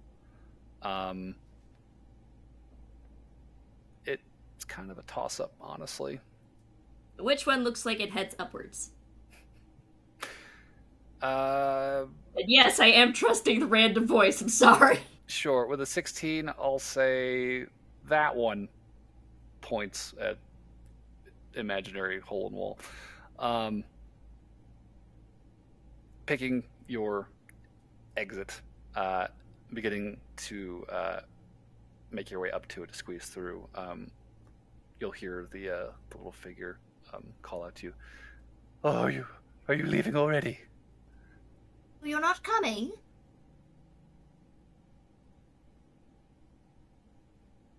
see the little fingers kind of tip-tap along the edge of the crack. I mean, it's much more interesting to go when there's someone available, and caves do get rather boring. You could say they don't have a lot of depth. No, But not funny? No, that wasn't funny at all. The little creature seems to have sort of paused to think, and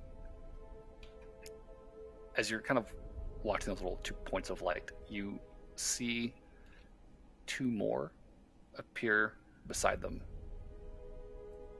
and they sort of stretch higher, and you realize they are the sort of glowing corners of an uncannily wide smile. Oh god, it's like a Cheshire cat. Burberry, why do you have to be so interested in dumb shit?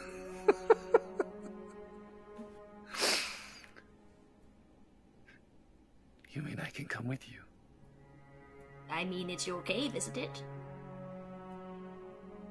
You're not wrong. And you'll watch as this dark shape presses against the crack and slowly begins to squeeze through. Like, if you've ever watched a cat squeeze, like, underneath a door, and, like, seen, like, the eyes, like, kind of bulging, the skin on the top of the head getting pulled back, you know, the corners of the mouth stretching wide, this faint light shining at all times from them. It is a grotesque and far too lengthy of a process for this thing to be natural. Like, it stretches before finally the face starts to sort of return to normal proportions, and you watch as these incredibly, like, long, spindly arms pull and hoist this elongated, almost like serpentine body out of this tiny crack at the base of the cave wall. And as this thing kind of rears up, this pitch black shape with these 2 glowing eyes and this shining jack-o'-lantern smile sort of rubs its hands together, cranes the neck down over you, getting a close look. I feel like Burberry's doing the same thing, just eyes wide looking up at this.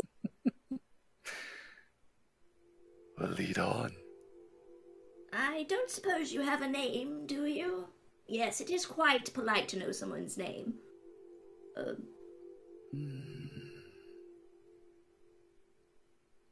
don't think I can remember. It's been a long time since someone asked. Well, that's a right shame. I mean, who could say no to that winning smile?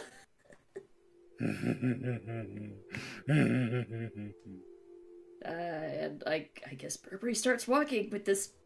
The fuck? Squeeze through a crack, and you watch as this thing, cat-like, serpent-like, squeezes through behind you, clambering along the wall, pulling itself, scraping the belly, before finally emerging into the tunnel behind you and quietly creeping along the wall. Get myself fucking eaten. So let's take a break here, and we'll be back in, say, 5 minutes. All right. Yeah. Switching break. Okay, cool. Break.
back up as Burberry continues his walk in the dark with his new companion. We'll work our way backwards and start with Noelle. Okay. So,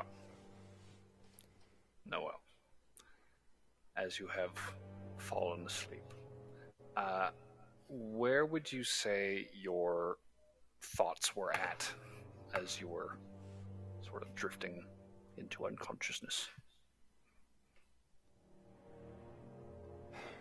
Frustration at the circumstances, worry because I don't know if 3 of my friends are dead or not, but trying to look at it pragmatically. And there's nothing I can do at the moment, and I just need to be as strong as I can.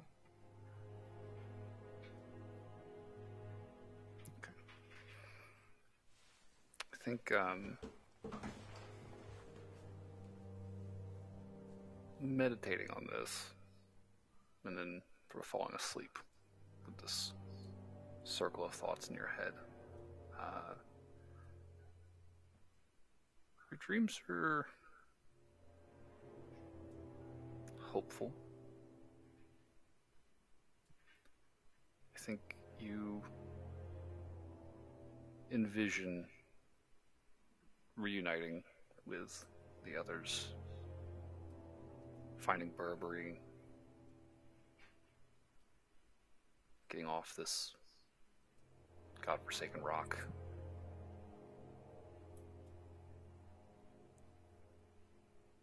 They're not really even full dreams, just like kind of almost like the memory of a dream having happened as you're dreaming it, just these faint, ephemeral glimpses.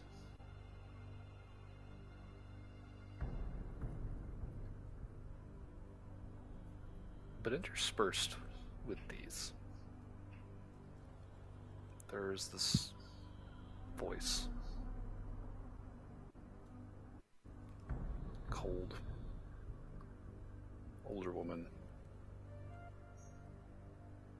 Disdainful, reproachful. As you sort of drift kind of in and out of REM, encountering these visions of a future yet to pass, you continually hear this rebuke. Don't be ridiculous, Lorelai. Fanciful girl.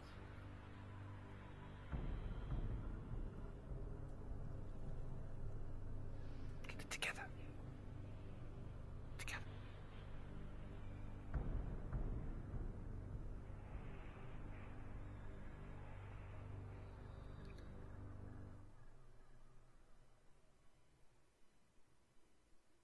It's not the most restful sleep you've ever had. And it's definitely not helped by the fact that within a few hours you are shaken. Find yourself coming to, Savarin kneeling over you. No, wake up, wake up. What's going on? Shh. He's just going to kind of point offshore. And sitting up, you can see that your little section of the beach has grown quite foggy Hey, Plet, as the days drawn on. Yep. do you have like a doubling effect going on in your mic? That might be Shawnee's. Well, she muted herself. I don't know what that is then. Okay. Hello, can you hear me? Oh, there you go. Yep. Yeah. Well, she muted herself, but she still had audio playing. Oh. Weird. Yeah. Okay, sorry. So, foggy. he points offshore. And you can see that it's grown very foggy as the day's gone on. It's almost darker now than it was earlier this morning when you fell asleep. But even through the fog, you can see there is some sort of shape out in the water, like protruding up out of it. Do you see that? What is that? I don't know. We don't know. Is my lamp visible that I left near the shore? It is. You can actually see it kind of illuminating the haze around it. It looks brighter now than it did earlier today. I'm about to sneeze. Excuse me. But yeah, you can see the lamp sitting on that rock. And this shape, you would guess, is probably a few hundred feet out into the water. It's more a silhouette in these clouds of fog that are sort of hanging around you than it is anything distinct yet. Is it like a humanoid shape, or is it just a big old mass of black? Go ahead and give me a perception check. It's a pretty good roll. 23. 23. You rub your eyes and squint at this thing. Not entirely sure what you're seeing is accurate. This has a very distinctly humanoid silhouette to it. Almost like a over tall figure is standing on the surface of the water.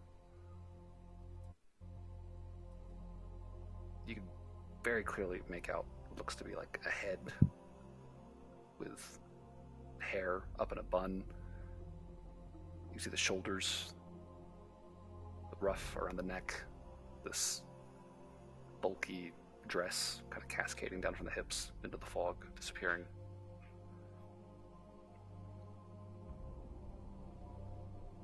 What are the other crewmates doing?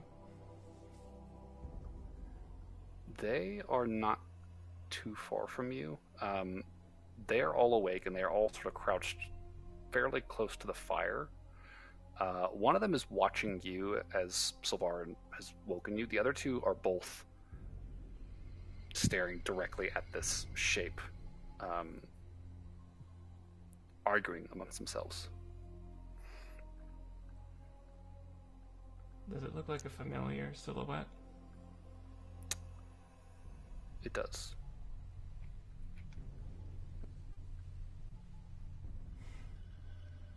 Does it look big? Or just like an actual person size? Does look kind of big. Like it could be like a shadow cast by something into the fog. You've seen that before, but this still doesn't feel right in any stretch of the imagination. As you're sort of staring at this thing, Sylvarin will lean in close to your ear and whisper, "What are you seeing?"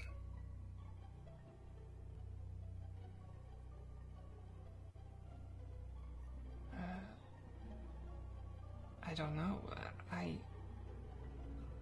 It's familiar. Are you seeing the ship? The ship. I can see the broken hull of our ship. He kind of points over to your compatriots. she can see a serpent.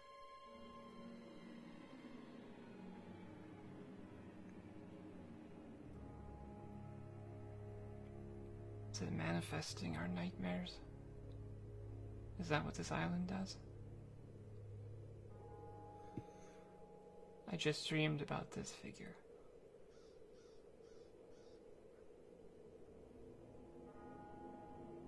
Noel, I am going to ask you to roll a wisdom saving throw for me. Okay.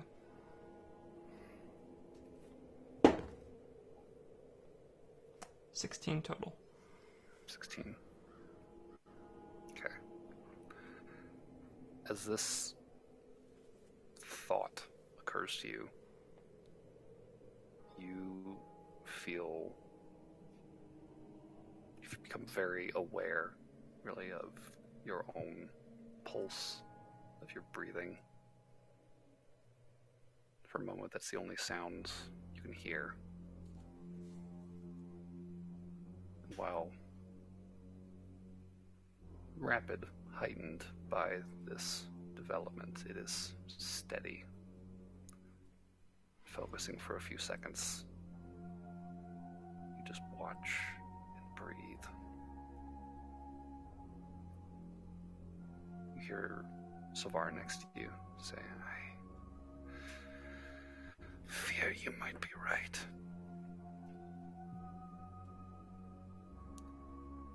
The question is, what's actually out there?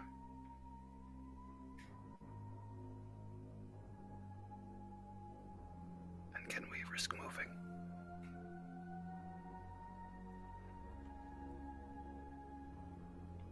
If I had my spellbook, I could get us out of this, but we are unfortunately stranded, so my options are limited. You know magic. I am short on magic right now, but I know a few things. Nothing that gets us out of this. I think we may have to start walking and just see where we end up. It's looking right at us. Right at me. I'll take your word for it. I just see a broken ship. But I think whatever it is, if it can see, we should move carefully. Agreed. Agreed. He is very slowly going to begin, not even standing all the way up, still kind of hunkered down over you. He just starts to slowly back up. You watch as he gestures to the others. Woods. We fall back. I'm going to cast Mage Hand before we all go. I'm going to try and grab my lamp off the rocks. Okay.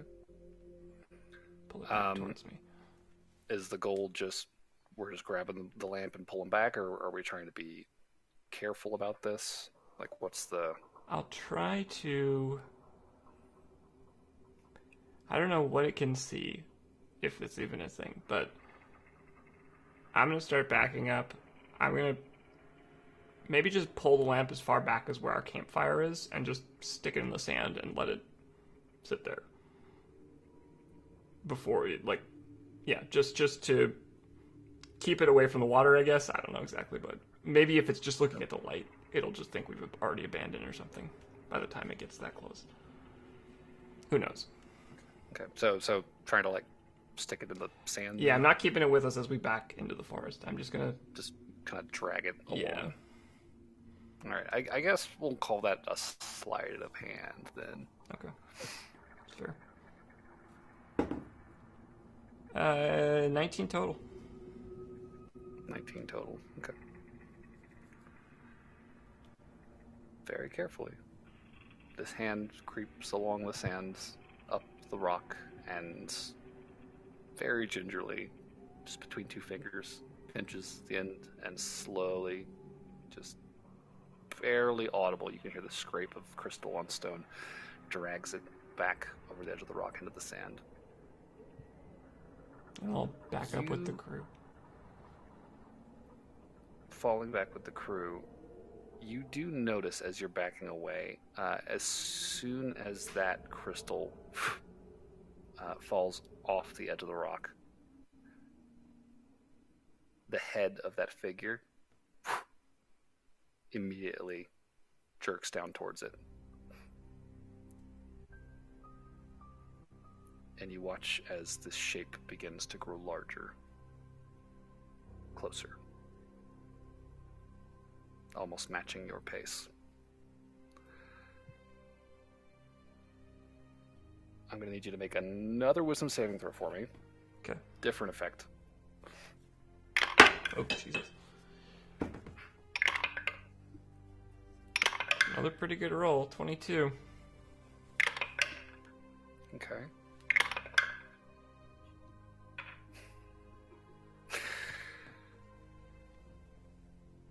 So,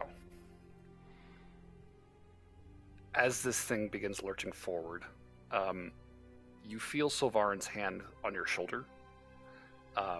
This, not panicked, but definitely urgent grasp. Unfortunately, you also hear a stifled yelp from one of the crew members that had pulled back behind the fire. And you look over and see one of them startled, clamping a hand over their mouth, like, "Oh God, it's coming!"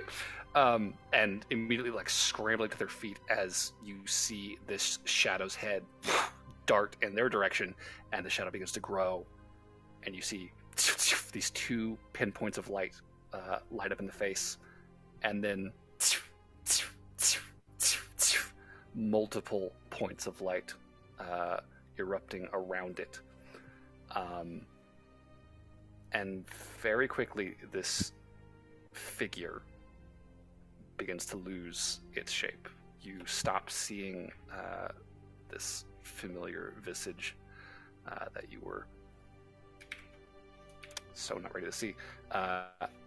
It begins to swell in this uncomfortable manner very quickly, very rapidly, and you hear this splashing sound as, barreling up out of the water through the mist, there is this enormous bloated head, probably 10 feet tall, roughly humanoid, but waterlogged eyes bulging, jaw slack, tongue lolling out, these like yellow rotted teeth protruding out from between the lips, and you hear this awful squelching sound as these stubby little legs carry this thing up out of the water and onto the beach after the one crewmate who failed their save, and as soon as they catch sight of this thing, the other three crew members who also failed their save, yeah, by all means. So I hear the yelp, and I see this figure start moving. I'll say, like this shadowy entity just starts getting closer. Immediately hear the yelp, and I'm going to turn to Sylvar, and I'm going to say, "We have to run," and I'm going to cast silence on our bubble. So no more yelps. Get through, and I'm going to book it. Okay, cool. So I'll have you roll initiative. Okay. John, if I could also have you chime in here for me. As you have been swimming northward, it has been growing progressively foggier. And it's gotten to the point where you can barely make out more than, say, 100 feet out in any direction. In order to keep your bearings, having to veer closer to the island. But then you catch sight of something in the distance up ahead. Not sure how far, but you do see a light. This very faint light.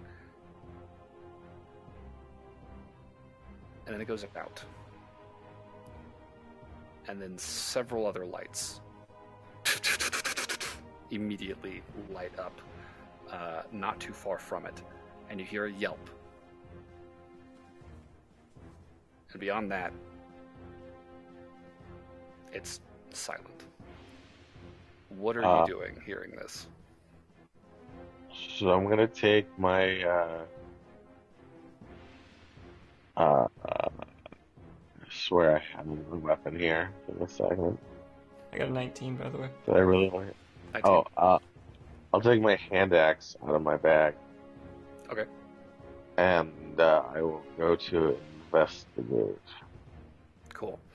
Are you staying in the water, or are you going to hit the beach? I'm gonna stay underwater, but as like close to the beach as I can get without like surfacing until I get some kind of picture of what's going on. Okay. I'll say go ahead and give me a stealth check then. Okay. And then after this, I'll also need you to roll initiative for me. That would be a 14. 14. And initiative would be 10. 10. Okay, with a 14, I will say you are doing your best to try and remain out of sight, but it's hard to really see anything when you're like staring up through water. So you kind of have to have like the eyes kind of poking out periodically. Yeah, and drawing closer, you can definitely see there is this large, like misshapen mass trudging up out of the surf. You can see that light was, in fact, the small crystal lamp that is now sort of being dragged along the sand somehow. It's kind of hard to make out in the fog. And you can also see a number of humanoid figures, sort of just barely visible at the edge of your visibility, backlit by a still further sort of firelight, all beginning to stand and run into the forest. So, Noelle, you got 19? Mm-hmm. Okay. Cool. So, we'll say you're going first. What are you doing? Well, our previous Looking plan was to back into the forest, so I'm Okay. going to stick with that. So silence bubble up, I'm going to dart back. Can I see the forest, or is it too foggy? It's visible. Like you can see about like 100 feet out from you, but it is definitely like diminished visibility. I'm going to attempt to take the hide action as my action. Okay, yeah, sure. Give me a stealth check. It's a really, really good roll. That's a 26. Okay. So Noelle immediately backs up, finds herself a promising looking spot, and just plants it down. Given that I rolled so high, could I hide, say, like up in some branches? This doesn't seem like this thing can climb super well. You want to climb? Take it away from it? Yeah. Yeah. Okay, sure. Just immediately backing into a tree, just getting up as high as you can away from this thing, and going totally still, watching and waiting. John, you are going to be next. You see this thing lumbering out of the water towards a group of people. Barely visible shadows in the mist up ahead. Okay. Can I get to within range of the creature? Keeping your distance to avoid being seen, I'd say you could dash up to it, or you could, get up on land onto the beach behind it. But you'd still be a good 30 feet back. If you wanted to throw something at it. Okay, I'll switch over to my javelin, and I'll get within javelin range and chuck a javelin at it. Okay, go ahead and roll an attack. You said there was a mana lantern or something like that? You saw the crystal lamp that Noelle carries all the time slip off a rock and begin sliding towards the forest. Ah, okay. It's probably sitting next to the campfire now. Yeah. Did you just leave it? Yeah. Okay. So it started sliding, then stopped. So it is just sitting in the sand. So to hit the... Sorry, I'm trying to find my plus again. That's a 19 to hit. 19. Yeah. That's unless I'm at disadvantage. no disadvantage. I'll say go ahead and give me a damage roll. Okay, what's the damage? 1d6 plus 4. So that's a 9 damage. 9 damage. Okay. So you huck a javelin at this thing. The javelin collides and seems to almost embed itself in the back. You don't necessarily see a blood spray or something, but you definitely got this thing's attention as it turns, and you see these gleaming eyes shining out of this giant bloated head, and floating in the air around it, you see more of these shining eyes. They have this sort of iridescent color to them that seems to shift as they turn to face you. And there's this snarl as the creature, seeing there's new prey to be found, begins lumbering in your direction. So it is going to run towards you and attempt to attack. Wow, that's bad. Great roll. That's going to be a big fat 14 to hit. Does that hit? No, it does not. Damn, cool. So this thing lunges at you mouth wide, and you just backstep across the surf away from it, very narrowly avoiding a very nasty bite from this creature. That'll take us back to the top of the order. Noelle, from your vantage point, I think you would have seen that Sylvarn just kept running into the woods, as well as the rest of the crew, yeah. What are you doing? You are currently out of focus, out of sight, out of mind. You see this thing suddenly turn and lunge at a figure in the mist. There's a long shot, but would I recognize the javelin that hit it? I'll say give me a perception check. I recognize the way that wood is shaped. Yeah. It's got John written on it. Not great. 12. 12? It's not a stretch. I'll say, this thing turns around, you see, this narrow stick poking out of the back, and strikes you as kind of odd, and then ... Ah, there it is. Oh, shit, that's John. Yeah, the connection hits. Okay. Well, it's still in the silence bubble, and it's near the edge of the beach in the forest. Can I clamber back down and sneak through that area where it's silenced? Yeah, sure. You want to give me another stealth check? Okay. I've decided all my javelins are going to be hot pink from now on. I'll give you advantage since you're in a silence bubble. 26 again. Damn, cool. Yeah, where are you going, Noelle? I will... The world is your oyster. Yeah, I can do whatever I want. I'm going to try and take a shot at this thing with my amazing hand crossbow, which is always come in handy. Okay. Let's see what happens. Yeah. That probably hits. 21? 21. Yeah, that'll hit. Cool. Give me a damage roll. Oops, please go in the thing. Hey, 9 damage. 9 damage, another 9. And again, the arrow embeds itself in the flesh of this bloated giant head. And now the figure turns in reaction to that, getting back to its stubby little feet. And John, you watch as this thing, after lunging at you, turns back towards the tree line. And you can see, standing there, crossbow in hand, Noelle.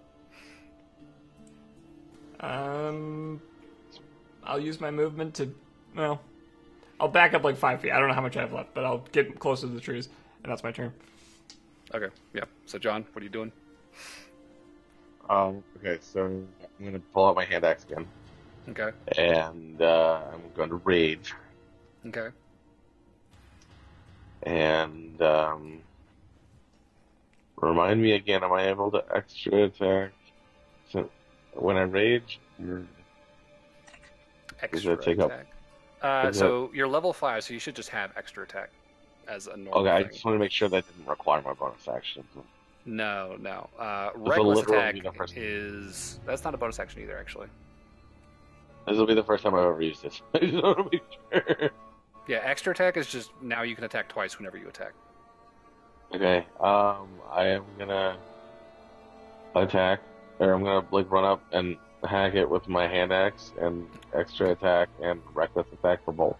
Cool. Yeah, go ahead and roll with advantage.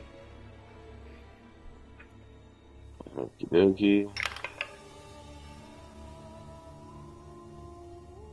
So it's 18 plus 7 on the first one. Okay. So rolled a 3 the first one. Good thing I got advantage on that. And then the second one, there'll be 16 to hit. So John, I will say after your first hit connects,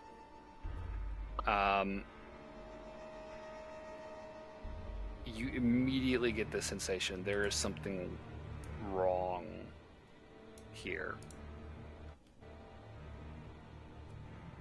Like, Your no resistance, or it like feels, slimy. It feels like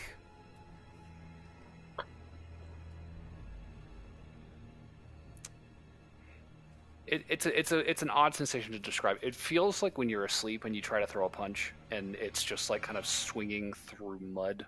Like it's sluggish. It doesn't have the force it should. You get this weird sensation, this feedback to connecting with this creature. It does not feel right. This does not feel like what it should feel like when you connect with something. Like there should be a jarring impact no in impact. Yeah, well, there should be more resistance. There should be more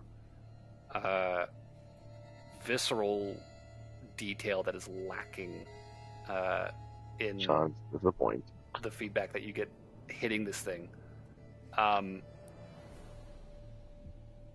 And you can feel your mind's almost like fighting against that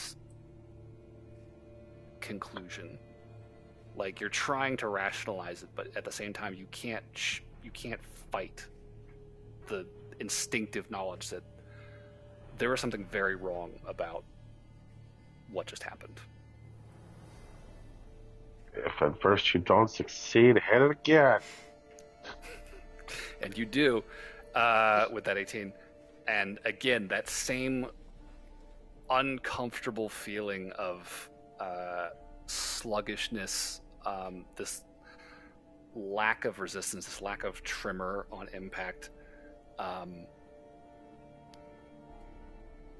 There's a part of you that almost feels like you could just swing all the way through this thing if you kept pushing. It's almost like you're stopping short because that's what you're expecting to happen. blade is supposed to catch in flesh, and you have to pull it back, wrench it back, but it almost feels like this thing is not really there in front of you.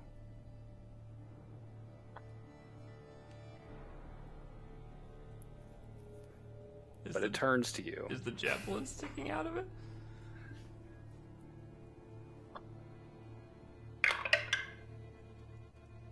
That is going to be I believe a 16 to hit. On me? Yes. Oh, that meets it. That meets it. That'll do it. And John, you are going to take...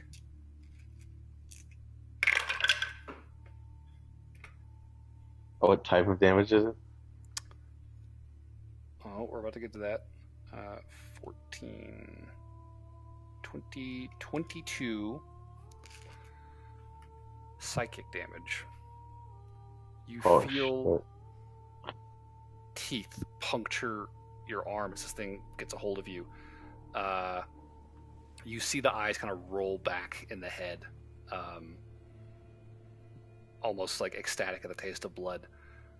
But like looking down at this thing as you like push it off of you, again, not feeling the resistance that you should pushing against this thing, kind of pulling its mouth off of your arm, very quickly, like grazing the wound.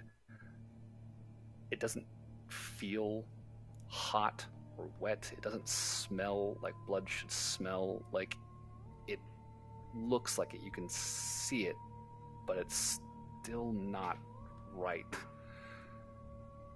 Despite the fact that it hurts to high heaven.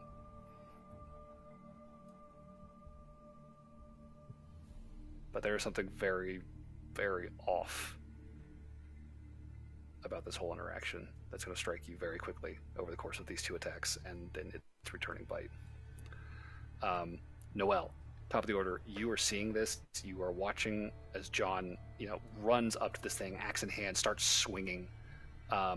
Almost seems to kind of falter for a moment before this thing lunges at him, seemingly like biting his entire arm, before John pushes it off,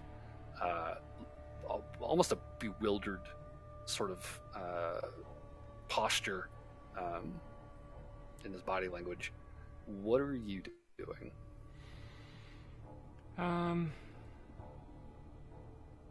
I'll drop concentration on silence. Okay. I'm gonna say, Chun, let's just get away from this thing. Come on. And I'll turn and make eye contact with him and turn back into the forest and start running back to my group. Alright. Are we dashing, hiding, anything? I will move and then use my hide as my action again, just so I can keep John in eye line just in case he doesn't listen. Sure. John, you hear Noelle call out to you over all this and turn around and book it for the woods. What are you doing? No, I was going to scream, fuck this ghost, and run away. I don't know how to disbelieve it. He is sprinting directly towards Noelle. Noelle may well have just vanished. I rolled a 14, so he actually could see me. He is sprinting directly for where Noelle disappeared. Oh, this motherfucker. All right, cool, yeah.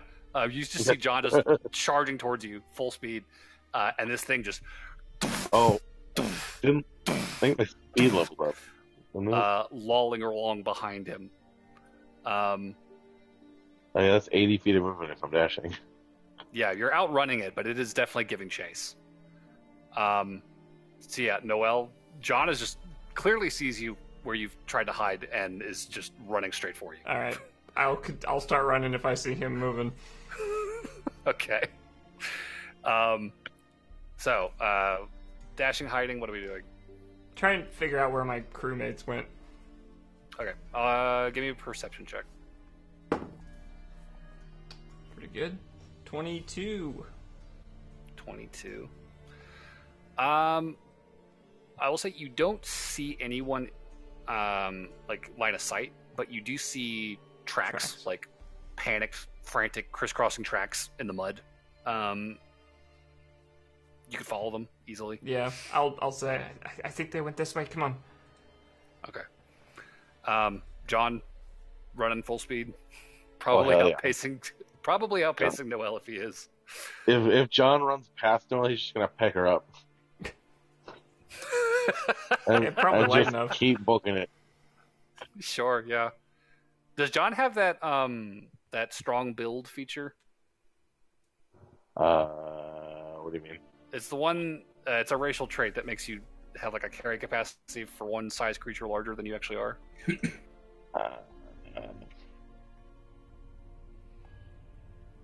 I know it's a Goliath thing, but I don't remember what else if we comboed that or no, because I took straight half orc.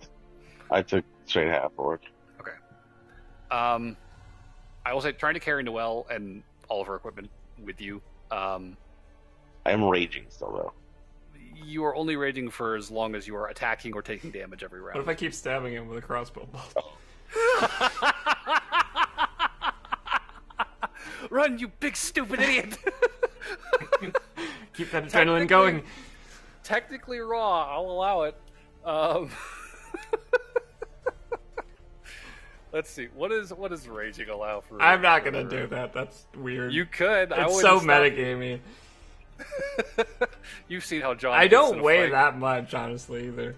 No, I know it's you and your gear plus John and I don't know how much gear John has, but he doesn't have his glaive. That's true. That's 10 pounds lighter. I don't think it would fully encumber you, John, but I do think trying to run full speed with a woman and her heavy backpack in your arms is not gonna pan out like full speed. Who said in his arms? He threw that bitch over the shoulder. Whatever. Point is, he's like sprinting full speed. He's just like shoulder carry. You know what? Okay, I will make you a deal because I want this to be canon. Noelle, if you will actually stab him with a crossbow bolt every turn for 1 damage, I will allow him to benefit in this sprint from his rage, since it does give advantage on strength checks. All right. We'll say that he is just... Please tell me if it starts hurting too much. I have 33 hit points left, so you can go for 33 rounds. Cool. John is just fucking sprinting full speed, like adrenaline pumping, and really fucking hoofing it. You are losing this thing in the brush behind you, for sure. You can still like see the glow of the eyes, and the kind of floating spectral lights around it. Those are still visible, that light is, but they're quickly fading in the fog and the brush. You're fast enough. You can gain as much distance as you need. How far is far enough for you guys to start hiding? Do we see the other side of the planet? I got a 26 on my last perception check. Yeah, I will say you probably do catch sight of Sylvarin up ahead. He's like hunkered down in some rock, but he's also like watching. You kind of just see his like fucking rat nest of a hairdo kind of just poking up over the rock. Visible. Okay. Barely. But you do see him. He does seem to have hidden himself. As we run by, I'm just gonna say, it's not a very good hiding spot, come on. And John keeps running, leaving Sylvarin behind him. He's like, oh shit. Sylvarin fucking whoosh, just books it in like a different direction. Looking like he's trying to keep on like a line of sight on you, but also like, I don't want to be where you guys are because this thing is following and you're faster. So he will keep running. I'm just gonna try and see when we might lose, like if I hear it grunting or walking in a different direction off in the distance or something like that. I will say the last like vestiges of this thing, So if you guys are just straight running, you would probably lose it within a minute. You would see the lights, you would hear the heavy breathing, the trudging.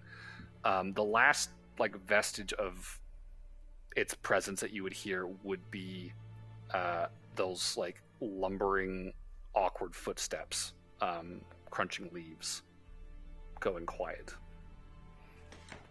Is it still foggy? So after, oh yeah, it's foggy as John's hell. John's not immediately going to change direction. Okay. So, what direction were we running? Up. West? Uphill, basically. North? Yeah. I don't know. I think we're just going north, probably. If we into were the heading forest. west, I think we'd head north. But if we're heading north, then we'll head west. Yeah, west makes most sense. Well, west would take you back to the coast. Do you want to go west, or do you want to go? Well, we're heading north further up? into the forest. Just going west, probably not to reconnect to the beach, but just so we can follow it. I thought we were on the eastern coast. Are we on the western coast? You're on the west coast. West coast. God, it's so confusing. So you can go north or east to go inland, and you can go back to the beach by going west or south. So we've been heading inland, which means we've been heading east, so we need to head north. Okay. Well, that's fine. I think we're heading north. That's the long and short of it. Sure. Yeah, north. Yeah. So I know Clark has to go here in about 15 minutes or so. I kind of need to start getting ready right now, but okay. So I will probably wrap this scene up. Sure. As you guys veer off, changing directions, continuing onwards.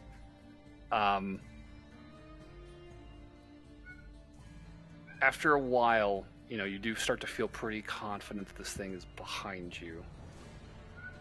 But as this sort of realization is setting in, you also see that there is a clearing up ahead in the trees. And there is a shape in that clearing. It's roughly circular, but broken in its silhouette. Like there's a chunk missing out of it almost.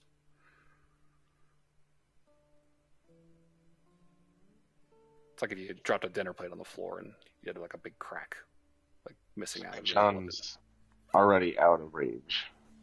Yeah, by this point, I think Noel would have had to stop Right, stabbing you, or you would have just bled out. I'll hop down. For that, John, I will say, over the course of this sprint, you did take 4 piercing damage in total from Noel's encouragement. That's just in total. 4 piercing damage. So we made 29. You did. You ran for well over a minute, being constantly stabbed every 6 seconds. And that's all that you suffered. Sorry, John. I'm just. I feel like with the piercing resistance, they're just in there stabbing me, and it's like chink, chink. It just doesn't even go in the skin. Point 0.0001. It's like bouncing damage. most of the time until occasionally just breaks muscle. Muscles are just. It's just minus 0.0001 health. It's like a suit of armor. I will hop down and say, I am so glad to see you right now. And I want to check out what this I am also glad you're alive. Yeah, no kidding. What is this? Can I stealth up to this circle? Yeah, sure. Go ahead and give me a stealth check up to the edge of this clearing. I'll stay in John's eye line, but that's a 19 total. 19 total. Okay. Nope. Yes, 19 total. Sorry. 19 total. Okay. With a 19 total, being very careful, very quiet, slowly make your way up to the edge of this clearing and look inside. And what you see is this large rocky object sitting in the middle of this sort of circular, shallow bowl-like depression in the earth. There's some growth sort of up around the rim, but as you get closer down to this rocky object, there is less and less and less plant life until it is just kind of completely bare dirt and rock. The object in question, it almost looks like a gigantic geode. It's just this kind of large, rough,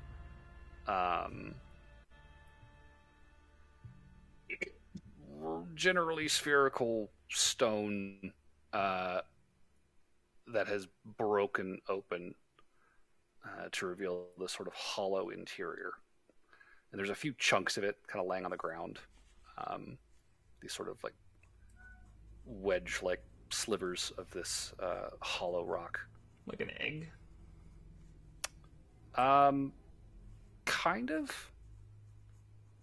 It is more rock-like in texture than shell-like. Yeah, but I mean, that's the idea. It's like a big Yeah. rock that's caved, and there's just hollow on the inside. Yeah. Can I see on the inside, or is it too high up to see? So it would be down below you. I would say from this angle you could see it is very, very dark inside. Okay, well, I'm not going to go down there. You hear John whisper, "Ghost egg." Go what? Ghost egg. Oh, ghost egg. There are ghost eggs all over this island, I'm going to... You see John visibly shiver at that? Sorry, I was joking. I hope we didn't lose track of the crew. I'm so glad to see you, John. You have no idea. Have you heard from anyone else? I washed up with 4 sailors, and they're back down the coast a ways. I gave them most of my rations to try to survive until I could find some kind of rescue. I hope they don't run into that thing, whatever that was. There wasn't anything living or down there. There was no fish. There wasn't anything in the sea. There wasn't any plant life. It was just dead. However, we did use the sextant, and one of the sailors was able to determine that we are on the island we were trying to get to. Yeah, we washed up in the right general area. We determined that there's probably a river not far from here we might be able to get fresh water from, but I would very much so like to find my crew first. The people that I washed ashore with. They're probably around here somewhere. They might have gotten eaten by the ghost. I guess I'll start looking around and quietly calling out. Just Sylvarin, did you catch up yet? Sure. Anyone?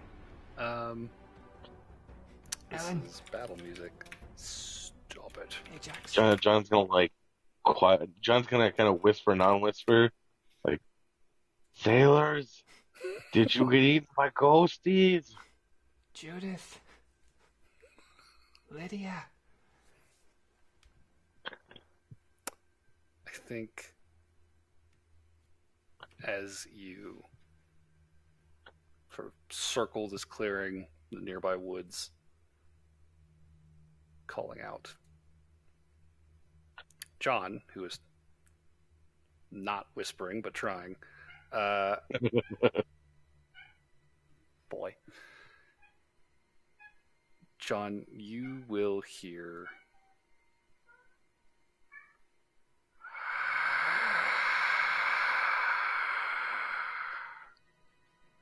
Sounds like fucking ghosts. and oh, hello, boy. You will see in sort of the dim, foggy twilight of this forest near the clearing, some of the shadows cast by the trees begin to shiver and shift. The branches sort of congealing into singular limbs, and these two-dimensional dark imprints of the trees beginning to peel up off the ground. Like if Noel could see John right now, he literally just throws his hands up in the air and is like, "Fucking shadow ghost!" You can tell John. I imagine Noel is probably not too far from you, so yeah, Noel, you'll probably hear John shudder, stop, whatever. The sharpen, take a breath, turn around, see this, see these dark shapes kind of rising up off the floor. And we will pick back up with you guys next time with another initiative roll. Oh, god damn it. John just turns to Noel. He's like, "I'm done with this place. I'm going back to the ocean. Fuck this island." There's no ghost in the ocean. Yeah. There was a ghost in the ocean. That's why we're in the forest. There was a ghost on the beach. It started in the ocean. So yeah, sorry to keep you right up to the end there, Clark, but no, if you guys want to continue, I gotta go, but you guys can keep going.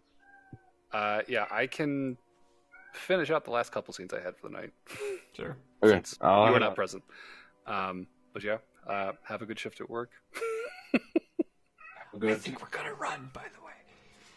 That's fair. That's more than fair. Oh yeah, we're getting the hell out of there. John's not no I'll ghost. get the bolt ready to start stabbing. Anything John can physically not hit with something is not okay. Sure. If John cannot physically hit it, it's not okay. Makes sense. So, all right, well, I guess. See ya. Take care, man. Hello. As John and Noel are once again assailed by restless spirits of the island, we will shift gears back to Aloran and Barnaby. Much later in the day, Aloran will return from her long swim with 2 barrels and 1 sailor. A woman named, I have her name right here, hold up. Katura. Mm-hmm.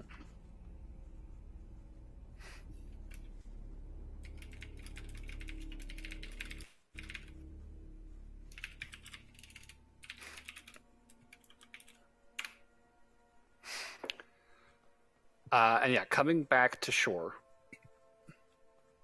you are fucking exhausted.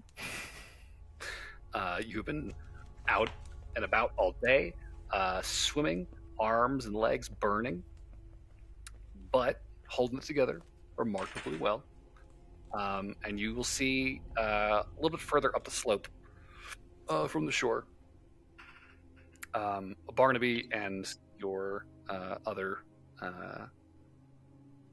wash-up castaways kind of all leaned on various rocks around that fire, resting. Who wants to get drunk? Because fuck this day. And then she'll be like, and fuck you, Cora, whoever the fuck you are. You're a bitch. But you have a tiny dick, too. The heavens are quiet. Good.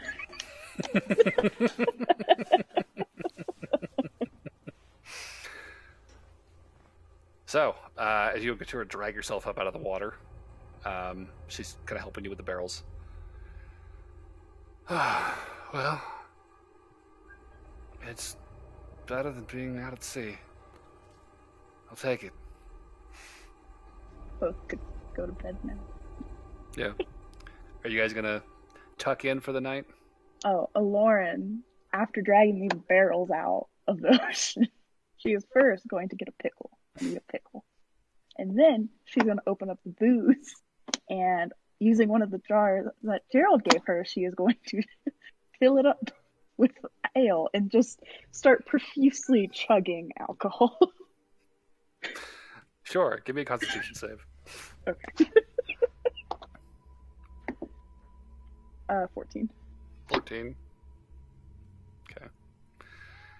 I'll say you're not trashed, but you're definitely like solidly buzzed by the time you decide to stop. It's definitely kind of settles the nerves. That's exactly what I wanted. Yeah.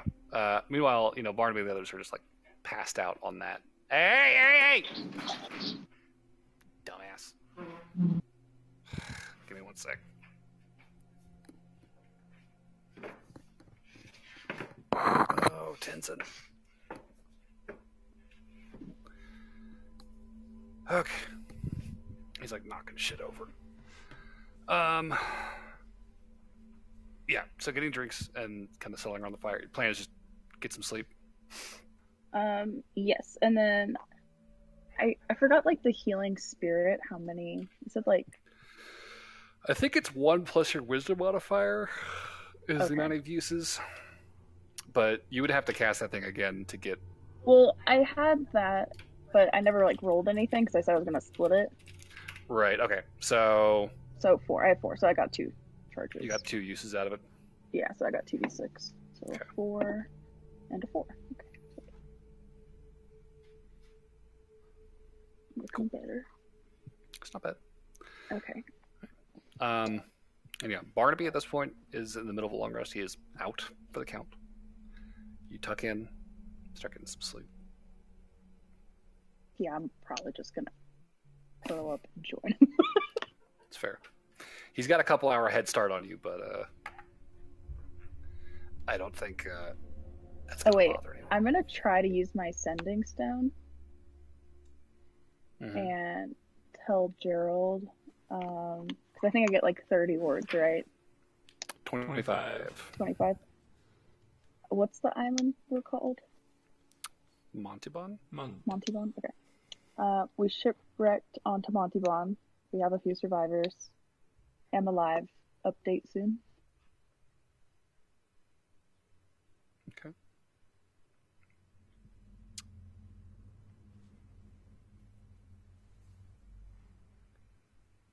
So... Found pickles. Oh yeah. Found pickles. I did find pickles in ale. 2 thumbs up. Could be worse. 2 out of 5. Not the worst shipwreck I've ever had. Yeah. I got ale. I'm okay. My last one didn't have pickles. Or ale, so. I was a month swimming. Fuck that. Let's see. So, do you remember when you sent that package? So I believe that I sent it. If someone else remembers, but I'm pretty sure like as soon as we got back, that was like one of the first things she did. Gotcha. Was update them. As soon as you got back to Gladham. Yeah. That was, like, so the then Lord's first thing. that package would have been would have left the island on the 41st.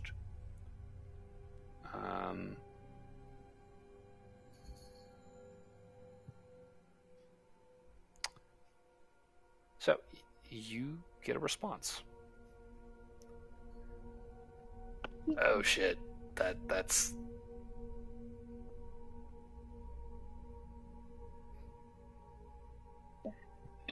limited words. Message received.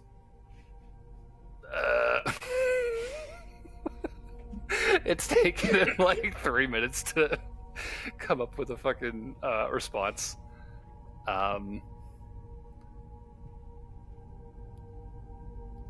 Informing local garrison search party soon. I hope. Stay safe. Good to hear about pickles.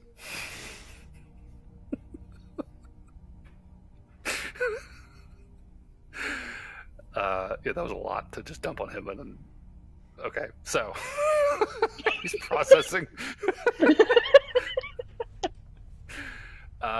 But yeah, they know now. It's good. So, tucking in, getting some rest. Aloran and Barnaby, if you would both please cast a wisdom or roll a wisdom saving throw for me, please. I'd much rather them cast a wisdom saving Cast throw. a wisdom save for me. Cast your die. I got a 19. 19. 17 minus 1, 16. Okay.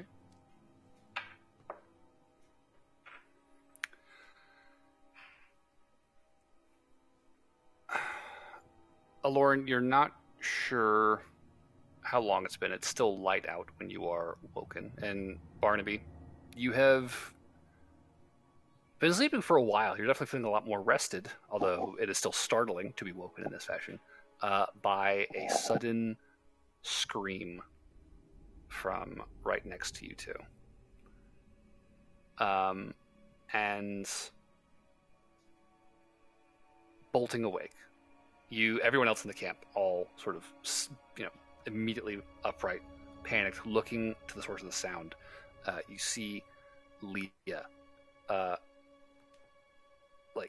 splayed on the ground, contorting her body in what looks like a pretty significant amount of pain, almost like grasping at something that seems to be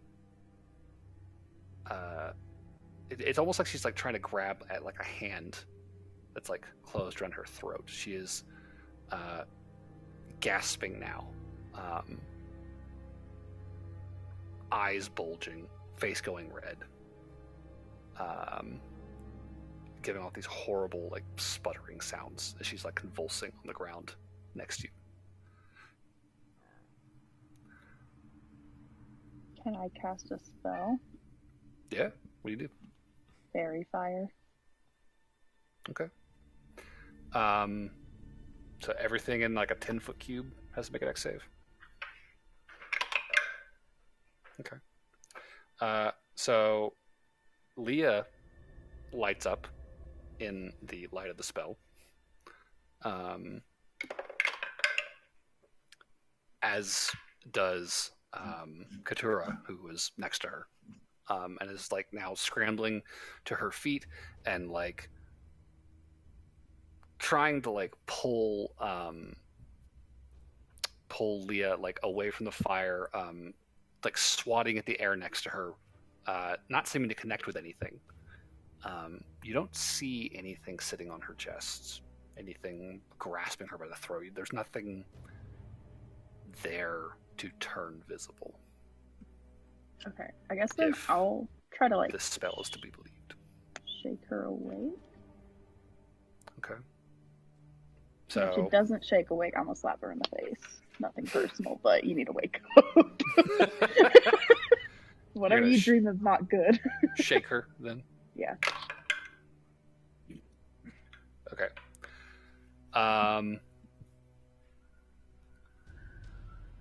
You do watch as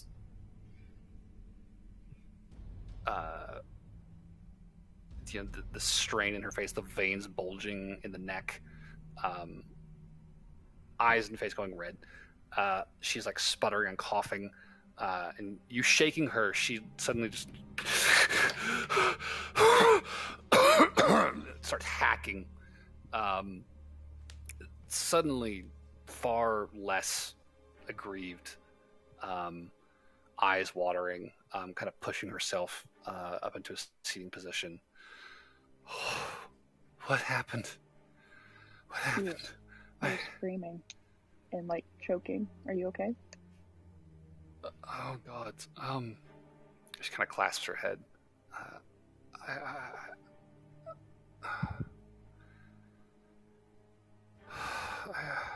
I feel like I was dying. We're very much alive. It's okay. You certainly looked it. If I could have the both of you make another wisdom saving throw, please. 30-20. 30-20. 4 minus 1, 3. Ooh. Barnaby. Barnaby, watching this scene unfold, you hear this crackling in the fire. And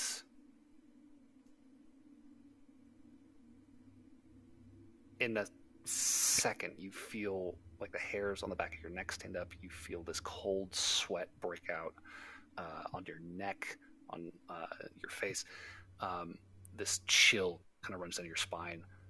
And you watch as like the tongues of this flame seem to grow and grow, threatening almost to like consume the camp here. And you look around. Lauren doesn't seem to be reacting to this. Leah on the ground next to her doesn't seem to be reacting. Neither is Katura.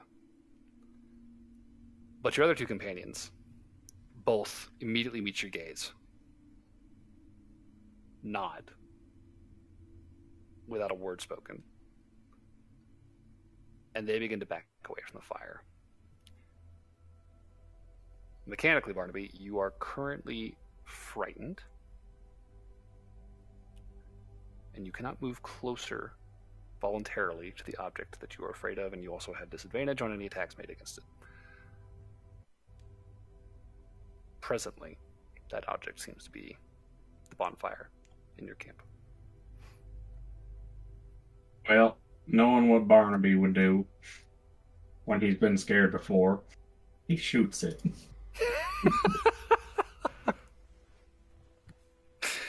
All right, go ahead and roll me an attack roll with disadvantage. All right.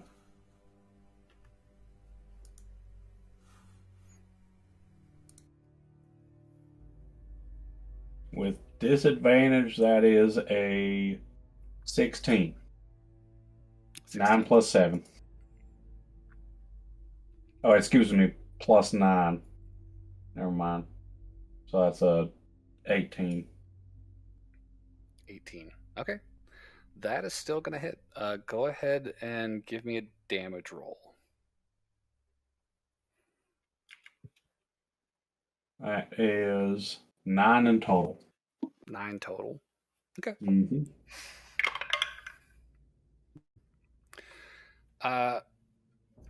So, out of fucking nowhere, there was a resounding, thunderous crash as Barnaby unloads his gun into the middle of the fire. The sane heads in the room, I'm sure, or in the vicinity, whip around to look at you. Both of your like-minded compatriots, Yeldred and Marco here, they are just backing up, and they're like, "There's something in it there. There's something in there."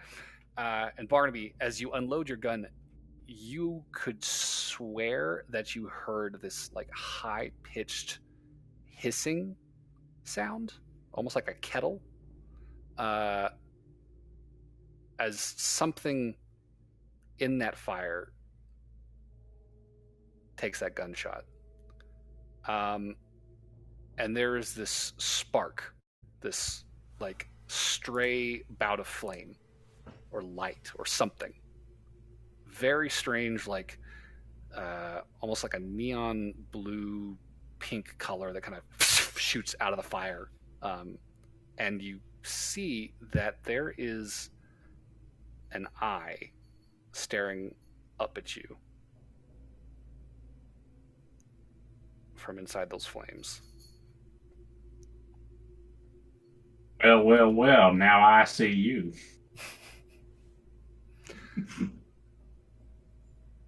But it is still there, and you still feel this chill that's sort of settled over your body. This thing is staring at you, and it almost feels like it's almost like soul piercing. This unyielding gaze. Extremely unnerving. Still frightened. Lauren, Barnaby just fired his gun into the fire. Do you have any reaction to that? Can I see if I see anything?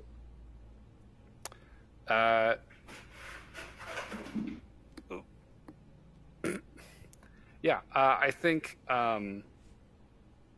with your passive perception, it's not going to be hard to see. You will also very quickly, especially taking the cue from Barnaby's little quip to himself, you will see this eye staring up at him. As soon as you start looking at it, it kind of whips around, like pivots to look at you, and then back to Barnaby. It sort of starts to pull back deeper into the flames, almost like it's trying to hide. We need to get out of here. We stick together. I can make it so that we can be very stealthy. And she's just gonna be kind of saying that to everybody, trying to get them into a group. Do not panic. Like, stick together. Mm. And she will do pass without trace. Okay. And usher everyone into the woods, I guess. Okay. Cool. Yeah, both Marco and Yeldred are like, yeah, no, totally, let's do that. Fuck this fire. And they are more than ready to leave. Leah and Katura both seem kind of confused. They're kind of questioning, like, what is going on? What was that about? They kind of look from you to Barnaby, back to you. I'll be like, there's something there, and it's something I barely can see. Like, I don't know what it is, but it's not good. This thing is just staring at you from amidst the flames. Kind of like, it's like tucked itself under a log and it's just like staring up at you. I'll point to it, I guess. They just kind of like furrow their brows and look down and like, what the fuck is that? I will need you to make another wisdom saving throw.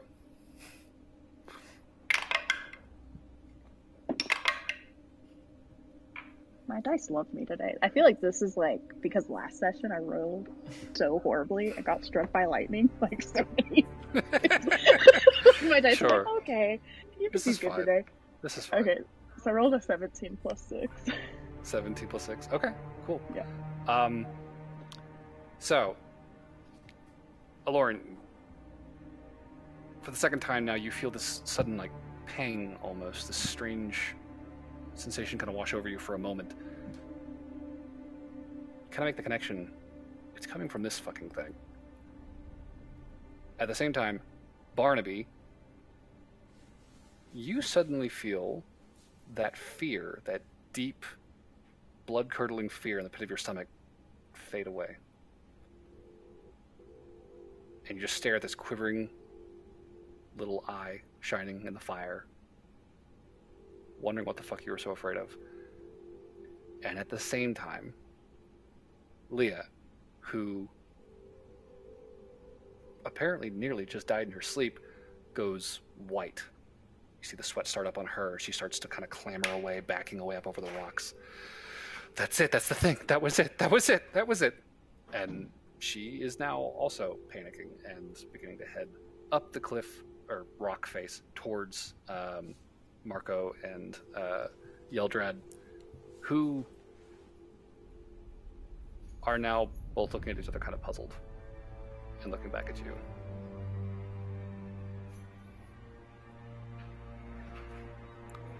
Looking at me? Yeah, they're like, what the fuck is happening? Okay. I don't know what it is, but it's doing something. Like, could she ascertain that it's probably magical? Like, it's magic related? Potentially. I mean, it doesn't feel like any magic you've ever felt before, but it's not a terrible guess. Okay, I think it's magic, and I don't see anything, so I don't know how we're supposed to kill it. I mean, you can see the eyeball. It's like tucking its way under logs, like trying to like take cover. Okay, I'll take my scimitar out and like just stab the eye. Okay, yeah, sure. Go ahead and roll an attack for me. Oh, here it is. Okay, so it was a 9, but I don't know my bonuses because I have never used it before. So I'm pretty sure you can use your dex for it, dex and proficiency. It says +5 for bonus. Does that count? Yeah. Okay, so that's a 14. 14 total to hit. Cool, that'll hit. Give me damage.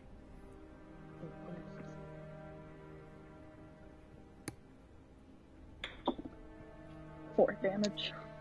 4 damage. Okay. So you like plunge your scimitar into the fire, and you hear this again, this high pitched, screeching, whining sound.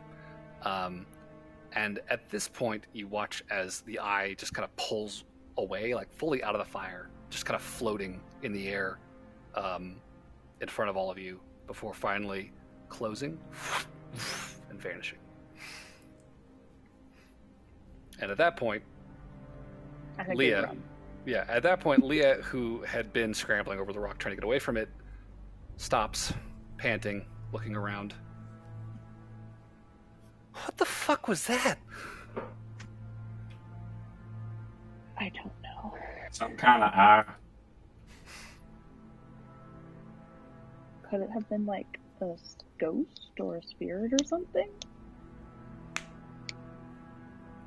Are you asking your compatriots? I'm just asking the compatriots at this point. I'm like, is it a ghost? They're just like, I don't fucking know what that was. Well, whatever it was, it knows where we are now. So it could be back.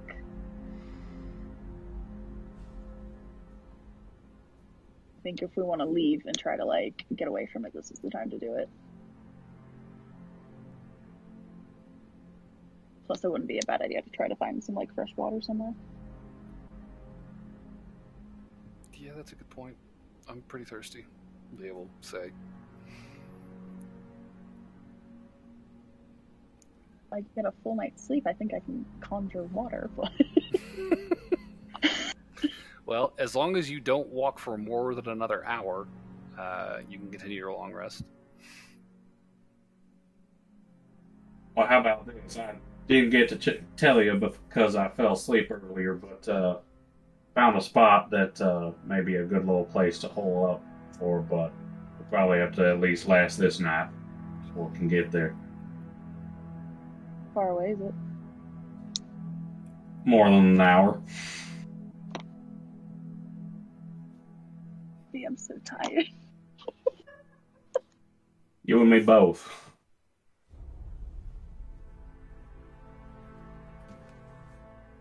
Is it, like, safe? Like, do you know it's safe when we get there? Because I am almost It's like, an abandoned boat. So might not be. Fitty. It may or may not be abandoned. I didn't really go in there, but it is a boat. And like I was telling our compatriots, another storm comes, I feel like being inwards is going to be better than outwards. I guess I should also clarify for you guys at this point, it is definitely darker out than it was earlier. Probably not like completely dark like night, but it's probably dusk-ish within an hour or two. Wild shape back. Since I did sleep for more than an hour. You would not have spell slots back. You But need wild like shape, yes? you would need like 3 more hours of sleep. Barnaby is really close. I think he needs like another hour technically. Wild shape. Wild shape is definitely back. Spell slots not. Spell slots you need a long rest. Okay, I just wanted to know if it was wild shapes. So I would like those back. Okay.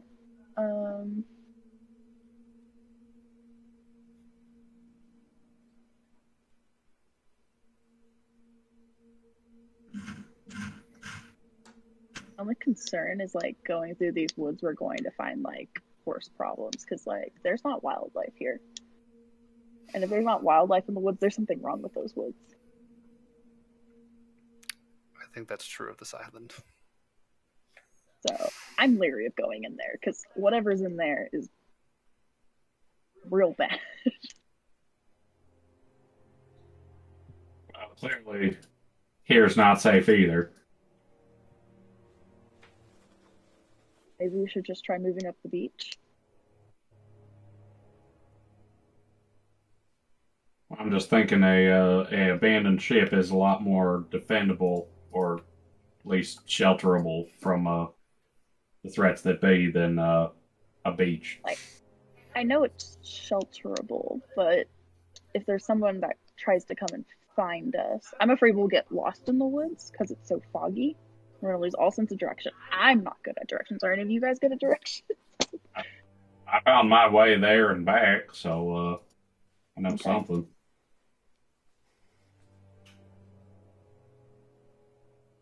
She will go to the boat, but she has many objections to it. I mean, I'm not thinking going to the boat right now. I figure we finish the night and then head out in the morning. Oh, okay.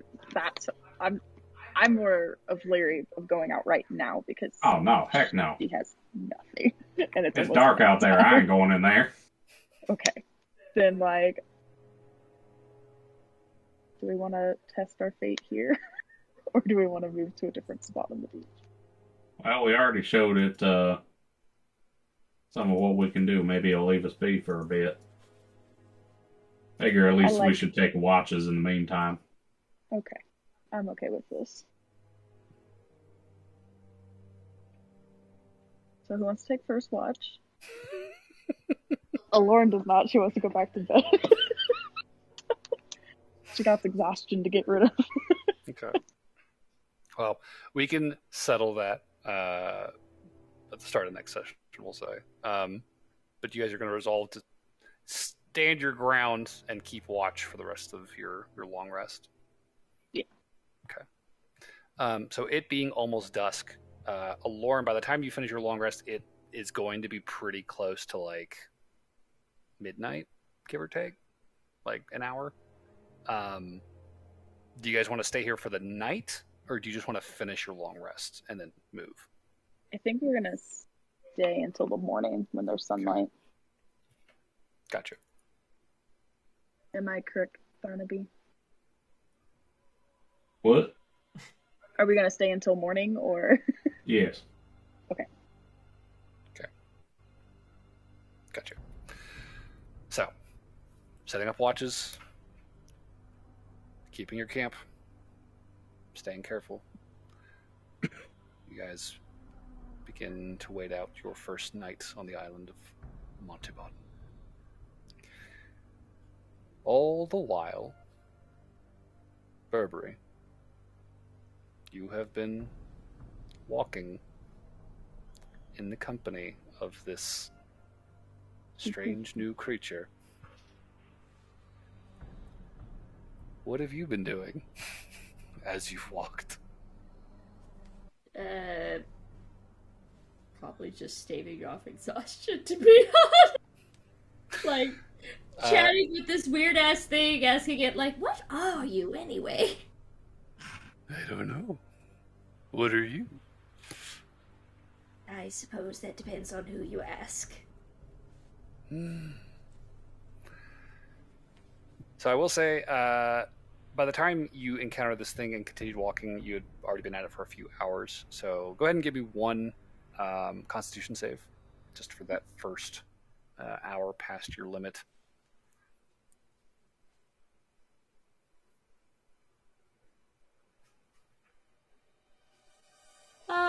I rolled a 2, so it's... Oof.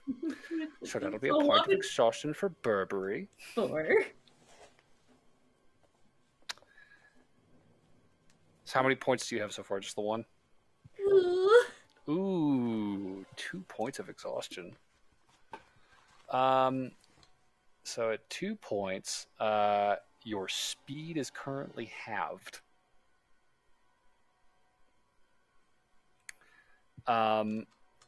So by the 4th hour of your walk, you are definitely starting to like slow. But you are keeping up a conversation with this thing. Is there anything in particular you want to talk about? Or is there some other goal you have in mind? Okay, off my keyboard. You have messed with my settings enough, kitten. Legitimately. Like, she has pushed every button. Mm. So I feel like I have the weirdest of goals, and that's if I fell asleep in front of this thing, would it eat me? I'll say go ahead and give me an insight check as you're kind of feeling this creature out over your walk. 19. 19. So, this thing is... And or murder me. I should probably add that And addendum. or murder you. This thing is not good news. You definitely can't shake that feeling that this is not a safe thing to be staying close to. It has remained friendly and conversational. It is inquisitive. It is curious about you.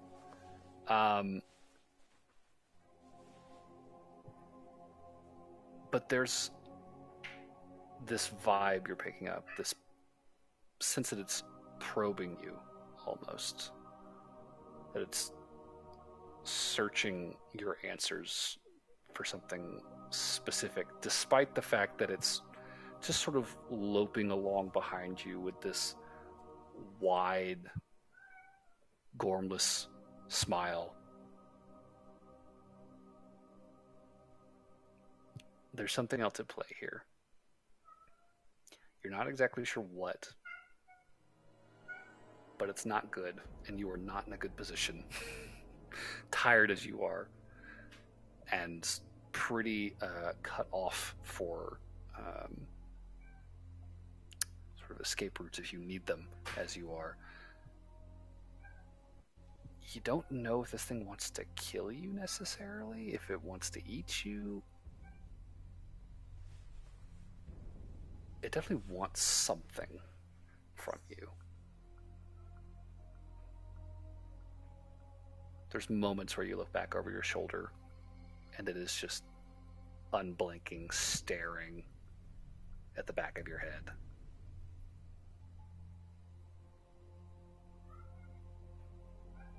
Is this a hate to see you go, love to watch you leave scenario? What does that mean? You seem to have quite the affinity for the back of my head. Your head is interesting. It's If very Lauren, small. if Lauren were here, I'd make a joke about being horny. Who's a Lauren? A friend of mine. Where is she? If not here. I don't know. How does that make you feel? Can I insight that? I think you probably don't need another insight check to tell that was an extremely pointed question. And it is definitely staring very intently at you, waiting for the answer. Concerned. How noble.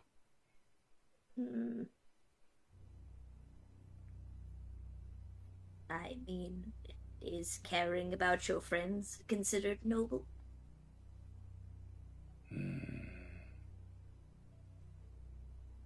Some might call it needy. Does that bother you? Not Needing necessarily. friends? I didn't hear the first word. I said, does that bother you, needing friends? I mean, not overly. It is as it is. Does it bother you that you're always by yourself? I'm not always alone. And I'm guessing you're not referring to company like mine.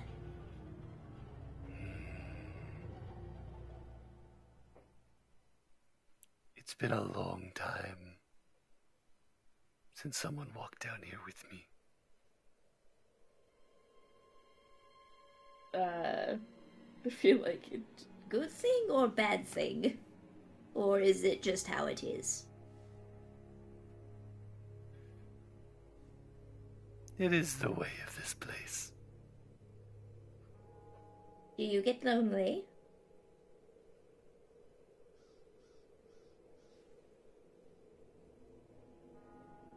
He gets this really wide smile.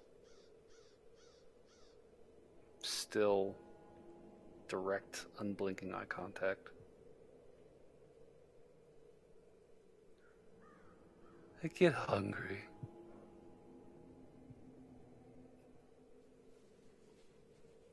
Do I even want to know what you eat?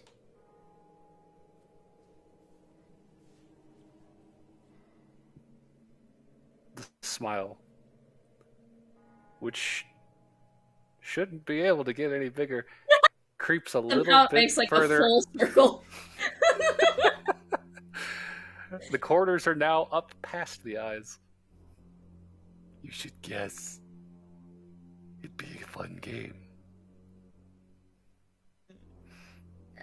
Like 20 questions. Have you played that before? That's a long game. Alright, you want 10? 3. 3, oh. You see a fleck of spittle kind of shoot out of the mouth as he fucking says that one.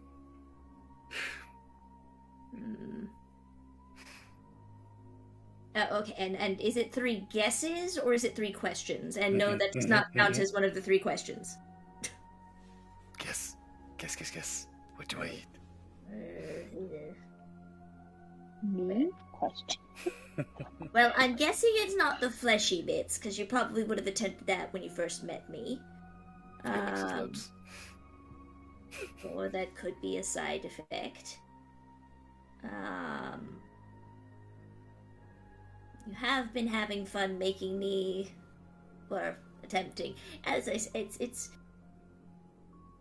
Oh, I'm sorry. I'm having trouble thinking if Burberry would be aware that they are emotionally drained. Burberry's got wisdom. I think Burberry could recognize that fact if he's got insight. You know how like being insightful towards others doesn't always apply to yourself. Well, then that's just a character call. Eh. Is Burberry self-aware? I'll say enough. I'm a bit emotionally drained at the moment, so if it's something... besides the profound sense of loss, you might be at a bit of a standstill there.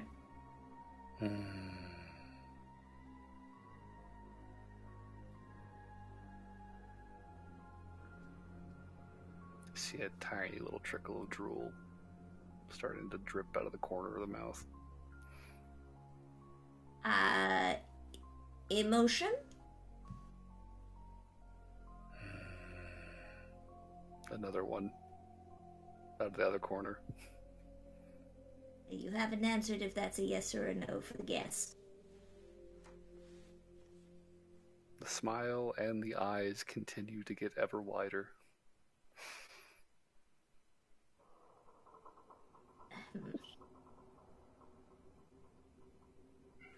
I swear, if you're about to turn around and try to eat my brain, I'm going to have some serious thoughts about our relationship. I wasn't going to turn around. Figurative's not literal. As he says this, Burberry, you watch as the smile begins to widen yet again. You see teeth. Rows and rows and rows of glistening, sharp, shining teeth. And within seconds, before you have even an inkling to pull back, he lunges. Does a 23 hit? I wonder. Yay, cool. So you are going to take What I get for making friends in the dungeon. it was a valiant effort. Oh shit. You are going to take 22 piercing damage. What? Do you know how many hit points I had? How many did you have? 21.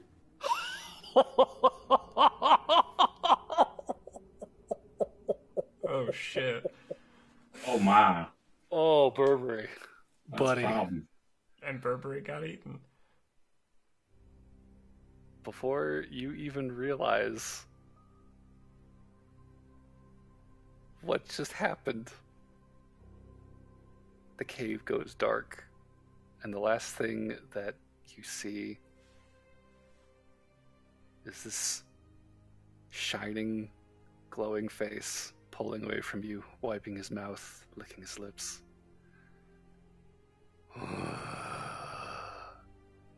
And you feel fingers wrapping around an ankle. And that's where we're gonna leave off tonight. I don't know, I had a bad fucking cliffhanger.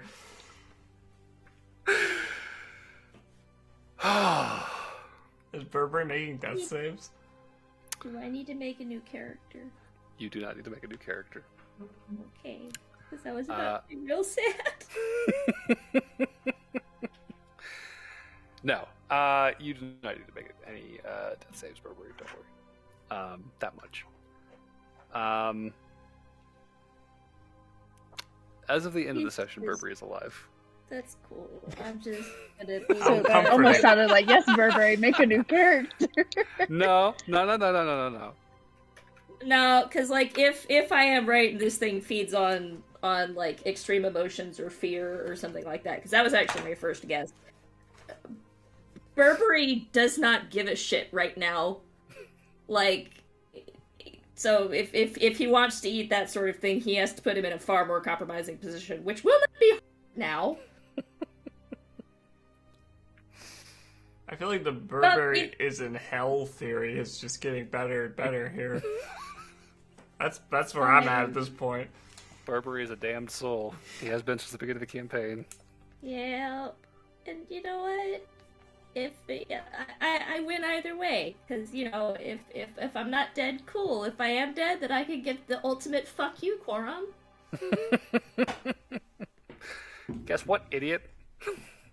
There's bad shit on that island. It killed me. Bye.